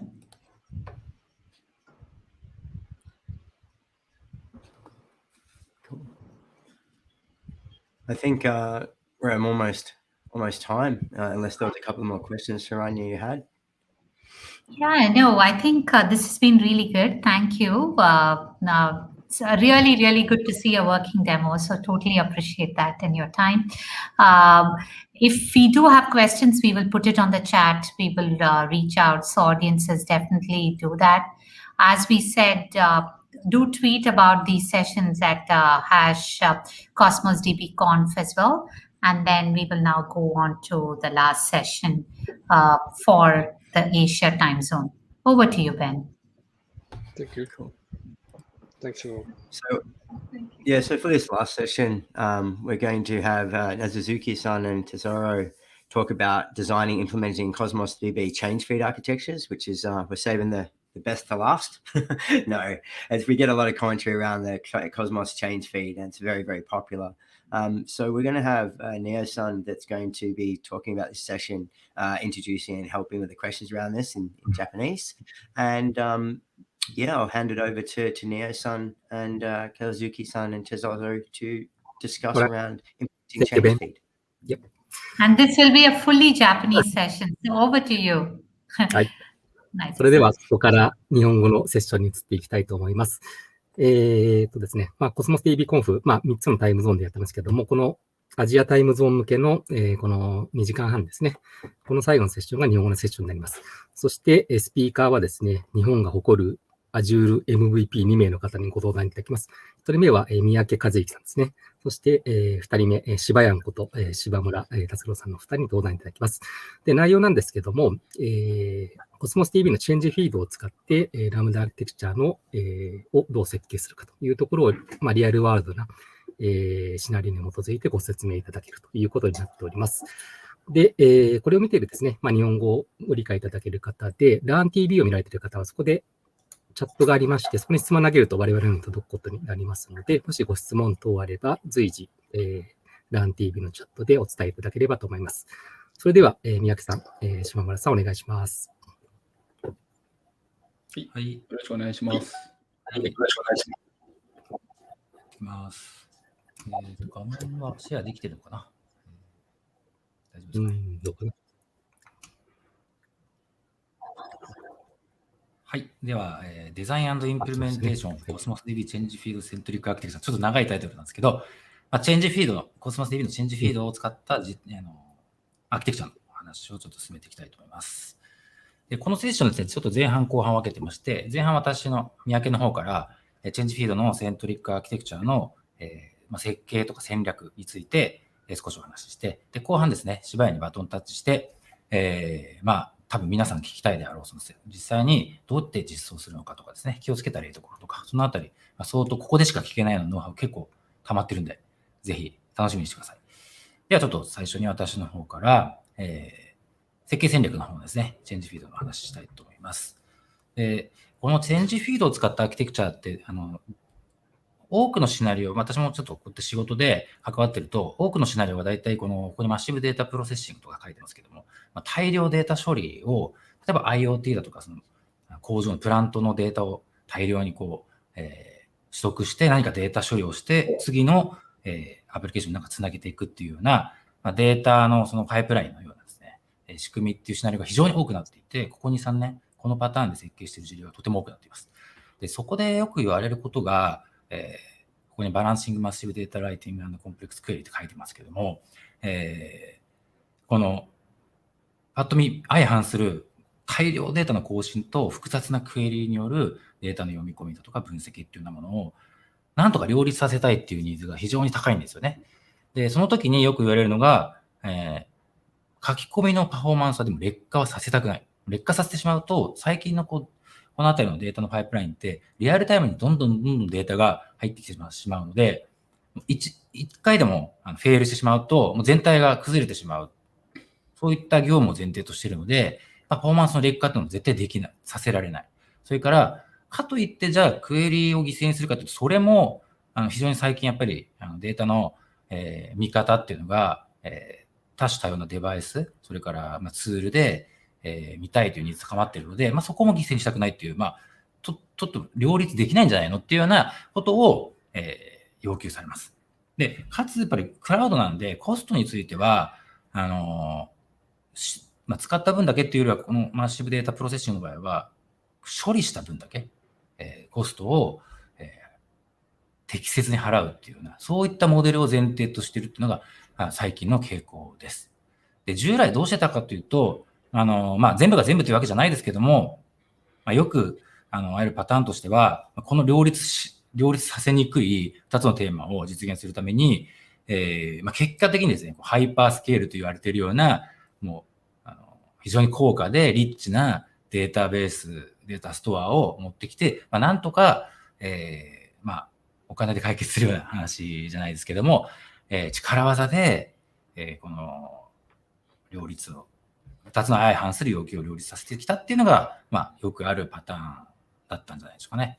で、最近、この CQRS、どっかで聞かれたことある方もいらっしゃるかもしれないんですが、クラウドのアーキテクチャパターンの一つである CQRS というデザインパターンを使って、この問題に解決しようという、実際の事例なんかも多く出てきています。私たちも実際このパターンを使ってよく実装してるんですけれども、この図の通りなんですけど、CQRS って何やってるかというと、一つの巨大なデータストアで全てを処理するんではなくて、書き込み側、左側ですね、ライトオンリーって書いてる書き込み側のコマンドと呼ばれている仕組みと、クエリー側、リードオンリーの仕組みをもう思い切って2つに分けてしまいましょうと。分けてしまって、それぞれ書き込みに得意なデータベース、特性を持った、何かそのサービスを導入して、でクエリー側も同じですね、その分析ですとかデータの読み取りに特化した、データストアを持ってきて、それぞれ得意なものを得意なものにやらせてしまうという戦略です。で、その時に、クエリー側の方は別の見方をすると、このマテリアライズドビューっていう、言い方もするんですけれども、もうその読み取りに特化したスキーマでデータベースを構築して、できるだけその複雑なクエリにシナリオごとに合わせて、もう先に物理的にデータベースを分けて用意してしまいましょうっていう、そういう戦略を組み合わせて取ることが非常に多くなっています。で、これをじゃあ Azure で実装するとどうするかっていう話なんですけども、いろんな戦略あると思うんですが、今日は Cosmos DB Conf ということもあるんで、Cosmos DB を使った方法というのを紹介します。で、まずこのコマンド側ですね。書き込み側は、大量データ処理に非常に向いていると言われているこの CosmosDB を使って、例えばデータの同時書き込みが増えても、スループットの調整で、パフォーマンスが劣化しないのが CosmosDB の特徴なので、パフォーマンスを劣化しないように、このコマンド側を実装します。で、ただし、読み取り側は別データベースを用意する。この右側にあるマテリアルズビューを用意するので、データの同期を取らなきゃいけない。ここが CQRS で必ず工夫が必要なところなんですけども、このデータの同期を取る仕組みも実は、CosmosDB のチェンジフィードを使うと簡単にできるようになっています。このチェンジフィードっていうのは、データの更新追加が発生したときに、その都度ですね、イベントを発火させてくれる仕組みで、データを外部にフィードする仕組みですね。で、それをじゃあ受け取る側っていうのは、Azure Functions の CosmosDB トリガーっていう仕組みを使うと、非常に簡単な設定だけで、このチェンジフィードと連動して、リアルタイムにデータの更新に、トリガーにした処理を自由に作ることができる。で、それをここではイベントプロセッサーみたいな言い方をしていますけども、このイベントプロセッサーで、例えば何か他のデータベースに少しデータを加工して書き込みたいとか、それから集計用に使うので、集計しやすいようなデータに整形してから、集計専用のデータベースに書きたいとか、そういったことが、もう Azure Function ですから自由に実装できるわけですね。ただそのデータの取り出し口っていうのは、チェンジフィードと組み合わせることで非常に簡単にこれ実装することが。後でサンプルコード出てくるんで、こんなに簡単なのかっていうのはわかると思いますけども、非常に簡単に実装できるように、しかもほぼリアルタイムにこのコマンド側とクエリ側が同期するような仕組みっていうのを作ることができます。で、この応用じゃないんですけども、今回チェンジフィードセントリックアーキテクチャっていうのは、チェンジフィードを中心とにしたアーキテクチャの話をしてるんですけども、これどういうことかというと、一つ前のページで、あたかも一つのコマンドに対して一つのクエリみたいな図を書きましたけれども、実はそうではなくて、このイベントストアを中心にして、このチェンジフィードっていうのは、複数の、チェンジフィードを要するに同時にデータを出力することができるんですね。なので、例えばこの図にあるように、一つはリアルタイムにイベントを処理して、何か必要な、条件に引っかかった場合に、例えばシグナル R に連動して通知をさせるとかですね、モバイルアプリに、メッセージを送るとかですね。そういったこともありますし、それとは全然別の目的で、例えば Power BI を使って複雑なデータの集計をしたいよというようなニーズも同時に発生しますよね。ただ今まで同時に発生したものを両立させることはなかなか難しかったんですけども、これチェンジフィード複数発行できるので、片やイベントのリアルタイムの通知、片やマテリアルズビューを作って、Power BI とかそういった BI ツールを自由に使って分析してもらうと。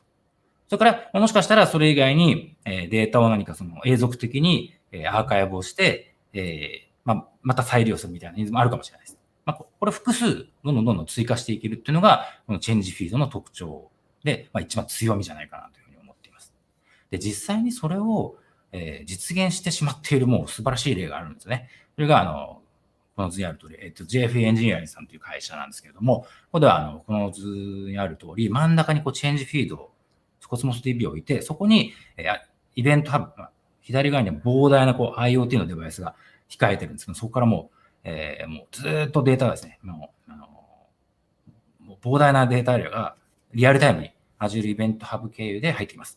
それを CosmosDB で一回受けるんですけども、やりたいことっていっぱいあるんですよね。やっぱりリアルタイムで何かしたい。それ Power BI で分析したい。それから後でCSV ファイルみたいに保存して、じっくり分析したいっていうニーズがあるので、それぞれ全然別のデータを作らなきゃいけない。それをここにあるようにチェンジフィードを複数用意して、実際に出力して、もう24時間ずっと稼働させていると。こういう事例ももうすでに出てきています。で、もう一つすごいところは、チェンジフィードの下の方にアンダーデベロップメントみたいなの書いてますけども、この全体のアーキテクチャ崩さずに、全然別の目的の機能をどんどん追加していけるんですね。で、実際今これ開発をしています。で、そういった形で全体を運用したまま、同じデータを使って別の目的のものをどんどん追加していけるっていうのが、このチェンジフィードのセントリックアーキテクチャの、メリットでもありますし、実際に取り組まれているお客さんいらっしゃいますよと。そういう事例でした。では、ちょっとそこをどうやって実装していくのかあたりを、ちょっと芝居に代わってディープダイブをしてもらおうかなと思いますので、お願いします。はい。それでは、今回実装した、チェンジフィードセントリックアーキテクチャの、詳細について、私の方からお話しさせていただきたいと思います。じゃあチェンジフィードは、これまで、Azure Function を使ったり、Change Feed プロセッサーを使ったりっていう形で、基本的には上のプッシュモデルっていうもので、使うパターンが多かったんですが、実際にはChange Feedを今、2つの、利用パターンが存在しています。はい、1つ目はもう、ちょっと先ほども言った通り、Azure Function の Cosmos DB トリガーを使った、プッシュモデルですね。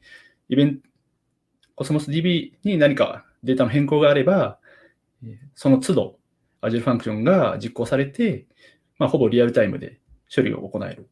細切れになってデータが入ってくるんですが、そういったものが、一つ、プッシュモデルというものが呼ばれるものです。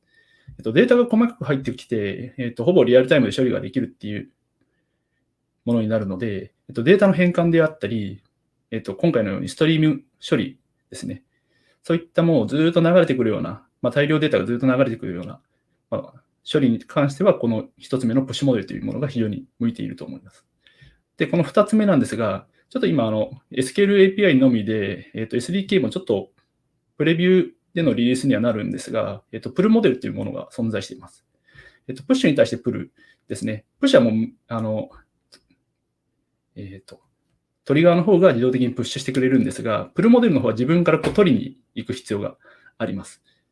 チェンジフィードの API 的には両方とも API を読んで必要なデータをプルする形にはなるんですが、この2つ目のプルモデルっていうものは、より、低レイヤーな API が用意されていて、チェンジフィード、Cosmos DB トリガーにあるように、リース DB とかでちょっと、ステートを保存するなど、ちょっと高度な機能は、用意されておらず、自分で実装する必要はあるんですが、このプルモデルっていうものを使うことによって、自分でどれぐらいのデータ量が必要かっていうものを制御することができます。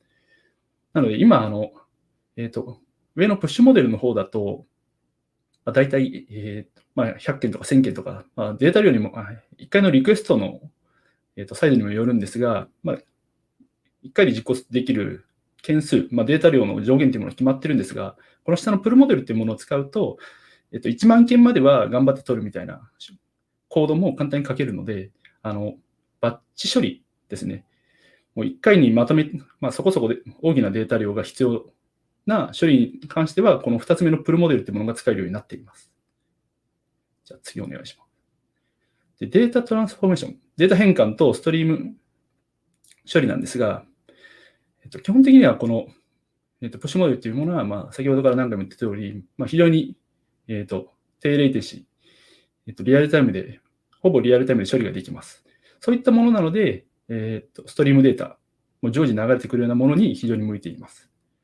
で、この、プッシュモデルを使う、最良の方法は、Azure Function の Cosmos DB トリガーを使う。もうこれが、もう一番良い選択肢になります。リース DB など、チェンジフィードに必要な処理ですね。あと、エラーハンドリングなども、もう、正しい方法で実装されていて、すでに実績もあるライブラリです。もう基本的にはこの Cosmos DB トリガーを使っておけば問題ないです。で、注意点としては、このデータ変換や、ストリーム処理に関しては、非常に、データ量にはよるんですが、常時、もう大量のデータが流れてくるような場合では、書き込みですね、そこから先、何か処理は行うんですが、データ変換とかストリーム処理の後に、何らかの API を呼び出したり、別のストレージ、例えば、データ分析、もうちょっとマテリアライズビュー作成のために、SQL データベースや、さらにちょっとパーティションキー、Cosmos DB はパーティションキーの、パーティションキーというものがあるので、ちょっとそれをうまく変換して、もうちょっと集計しやすい形にデータを変換したいという場合ですね。そういった場合には、Cosmos DB に書き戻したりということをするんですが、そこで、非常に細かいトランザクションが発生するので、書き込みが非常に早いストレージ、RDB 向けに、このプッシュモデルというものを使うのが適切だと思います。実際に今回の場合は、SQL データベースだったり、デイリーキャッシュですね。そして、マテリアライズビューとして Cosmos DB に書き戻すということをやっています。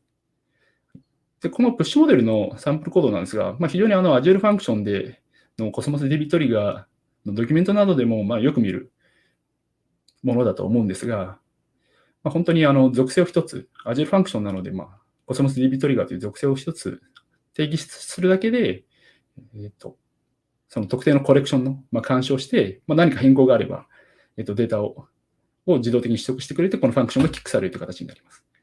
で一応これはマテリアライズビューを作るみたいな、形の、非常にちょっと簡単なサンプルなんですが、書き込みに関しては、Cosmos DB SDK の、V3 というクライアントを使っています。これはバルク書き込みだったり、SDK の実装が、こちらの方が新しいパフォーマンス的にも優れているので、こちらの方を使うようにしています。で、これは簡単にパーティションキーを変換して、別のコレクションに書き込むっていうコードです。これが大体2、30行ぐらいで実装できるっていうのが、この Azure Function と Cosmos DB トリガーを使うというメリットになります。じゃあ次お願いします。で、プッシュの方は、一般的によくサンプルコードで見られると思うんですが、このバッチ処理ですね。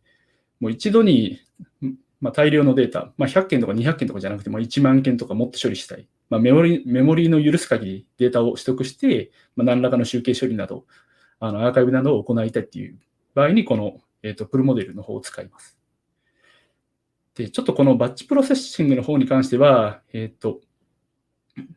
今ちょっと Azure Function では、ベストな選択肢、実装の選択肢というものがちょっと難しいんですが、現実的にはタイマートリガーですね。Azure Function のタイマートリガーを使って、定期実行させるっていうものが現実的かなと考えています。実際に今回のアーキテクチャではタイマートリガーを使って、定期間隔で実行させて、プロモデルの API を使用して、その実行間に、書き込まれた、変更になったデータをすべて取るような形にしています。でこのバッチ処理が非常に効いてくる場面が、ブロブストレージやデータレイクストレージジェン2ですね。そういったところにアーカイブ、生データとしてちゃんと保存したい場面です。で、このストレージ、Azure ストレージの、GPv2 やデータレイクストレージジェン2っていうものは、課金がライトトランザクションの回数になっています。なので、プッシュモデルのように非常に細かい、変更があった都度、キックされるような、実装の場合は、ここのライトオペレーションが非常に多くなってしまって、ちょっと異常なほどコストが高くなってしまうのと、ライトの数が多ければ多いほど、それだけ失敗する可能性ですね。ストレージも、上限のパフォーマンスの、上限があったはずなので、そういったものに、できるだけ、触れないように、まとまった量を書き込むって形でやっています。で、トランザクションプライスは結構高いのと、4メガパー、1万件って書いてあるんですが、これは1キロバイトを1万回書き込むのと、4メガバイトを1万回書き込むのは価格が同じなので、できるだけ大きいバッチで書き込むっていうのが、非常にコスト最適化にもなるので、そういった部分で今回プルモデルを使用しています。もちろん、その定義実行しているので、リアルタイムで書き込みが行われるというわけではないんですが、アーカイブ目的は、多少のデータの遅延が発生しても全然共有ができるので、そういった意味でもプルモデル、遅延が許される環境っていう部分でも利用ができると思います。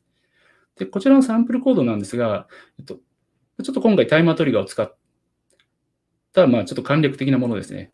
実際に継続トークンっていうものが必要になるので、それを使ってどこまでチェンジフィードを読んだかっていう処理を、チェンジフィードを読み込んだかっていうものをちょっと保存しておかないといけないんですが、ちょっとそのあたりの実装は、プルモデルの方は提供されていないので自分で組む必要があります。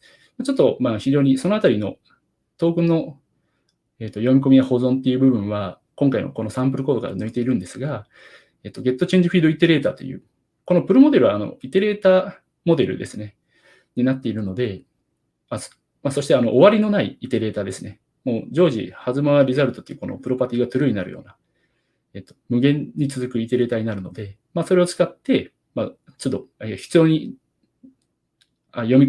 な数だけチェンジフィードをずっと読み込んでいくことが可能になります。ただし、無限に続くので、ある程度どっかで打ち切りっていうのは必要になるので、例えば変更点がなくなったタイミングとか、上限、例えばメモリで処理できる、おそらく1万件、5万件までは処理できるだろうみたいな、そういった上限を用意しておいて、それでリミットをかけて処理を打ち切るみたいな、そういった工夫が必要になりますが、プルモデル自体も非常にシンプルな API 用意されているので、これぐらいで実装が可能となっています。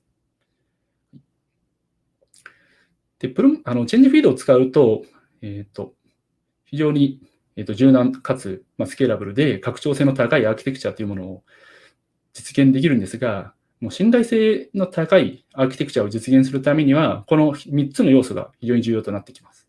1つ目は、回復性を高めることです。で、2つ目は、べき当性と、結果整合性です。で、3つ目は、状態が壊れることを避ける。もう不整合な状態を避けるということ。この3つになります。で、回復性を高めるためには、基本的には Azure Functions のリトライポリシーというものを使用することになります。Cosmos DB トリガーは非常に便利なんですが、デフォルトエラーハンドル、リトライポリシーなどを使わない場合は、そのファンクションの実行が失敗すると、次のチェンジフィードのバッジに移ってしまうので、その失敗したデータですね、そこはちょっと失われてしまいます。なので、それを避けるために Azure Functions のリトライポリシー、この Fixed Delay Retry や Exponential Backoff Retry というものを設定することで、チェンジフィードを進ませることなく、成功するまでずっとリトライさせるという形処理が可能になります。これも属性を一つ足せるだけなので、もう今、Cosmos DB トリガーを使用している方は、設定をぜひ検討いただければと思います。で、2つ目が、べき当性と、結果整合性に、フォーカスするですね。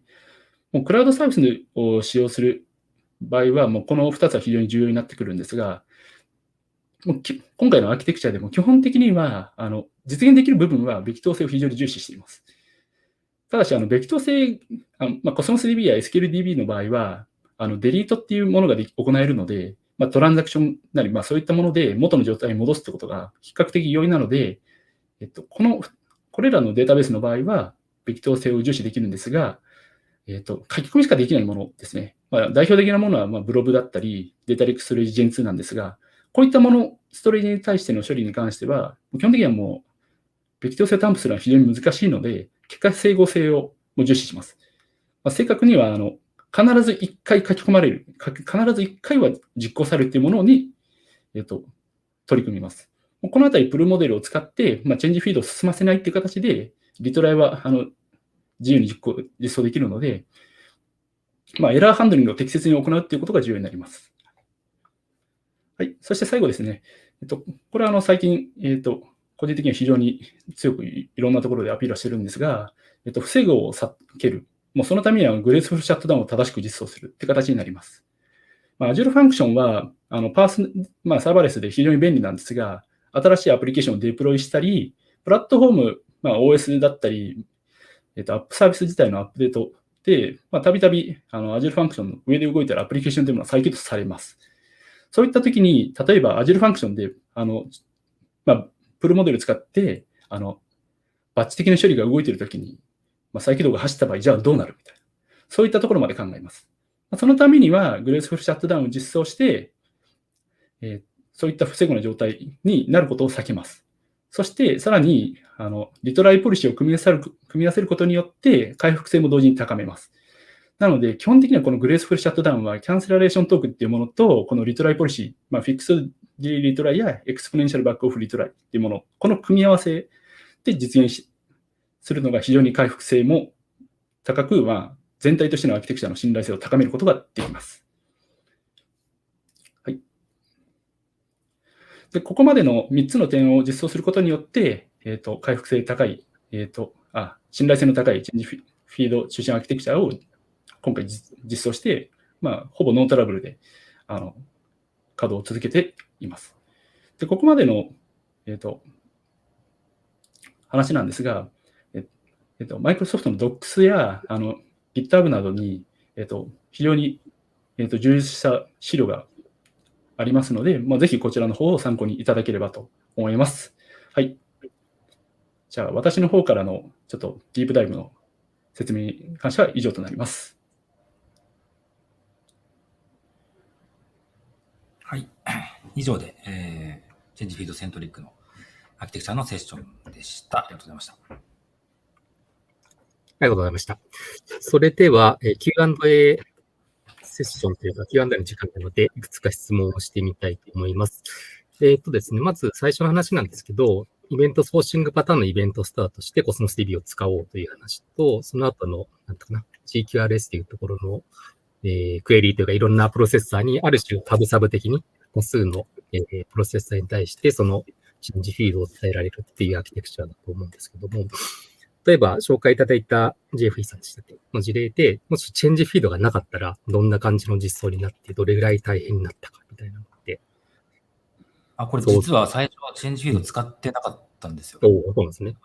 そこではやっぱりSQLDB を使ってたんですけども、そこが、さっき従来型って言ったように、ものすごいコストに実際になってしまってまして、でちょっとコスト以上に、やはりその、クエリにちょっとの処理に限界も出てきていて、特に IO ですね。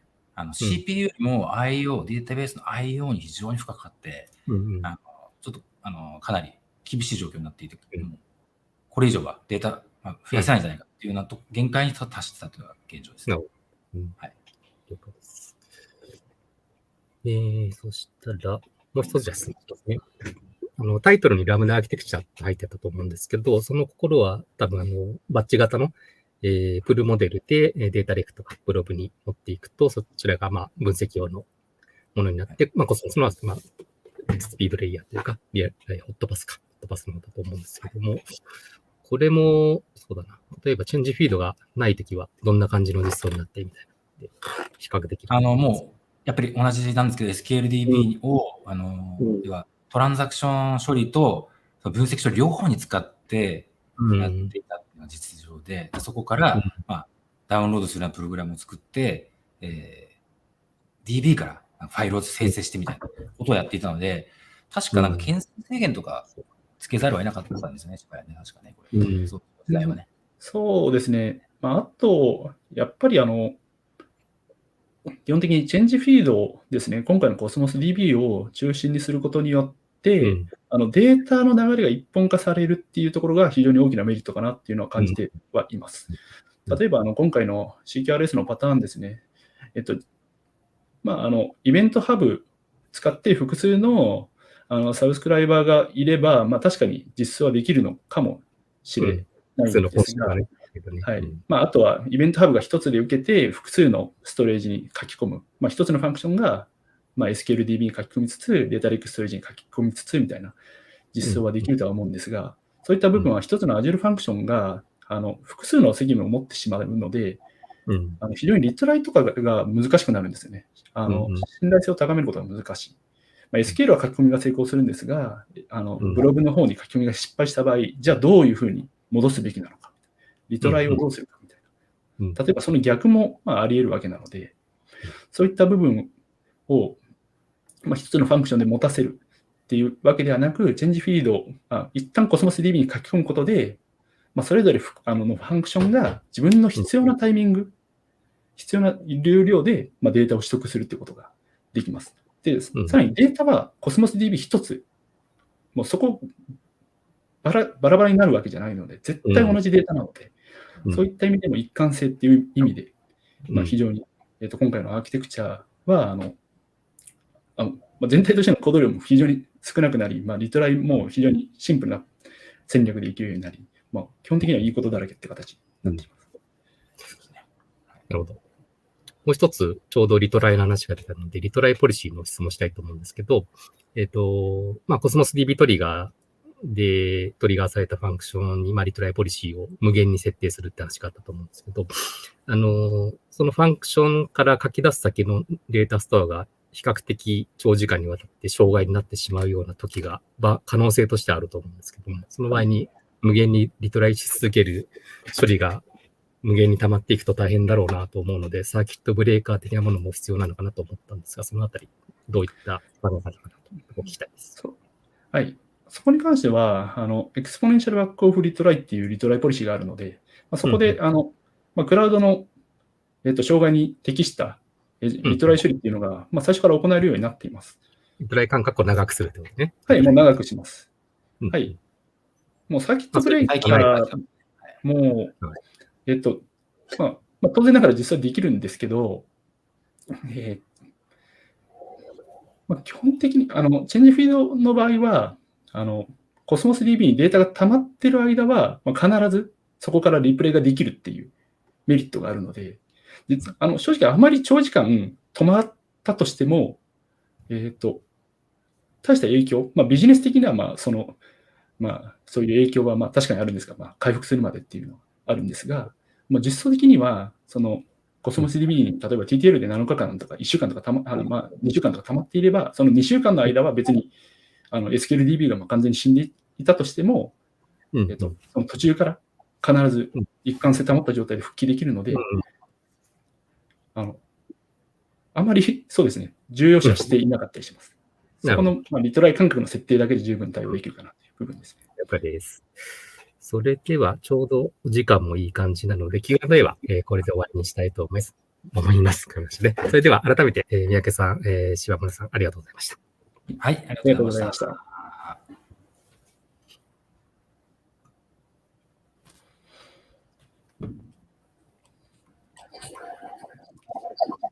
Thank you.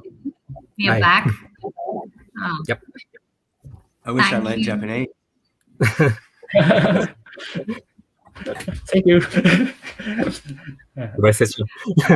I'll change CQRS. We love change feed and Cosmos DB. Very, very good presentation, guys. I was able to sort of follow along briefly from looking at your slides to figure out the context. But yeah, my Japanese from high school certainly wasn't up to scratch to understand what you guys were saying. But yeah, great presentation nonetheless, I'm sure. Thank you. Thank you.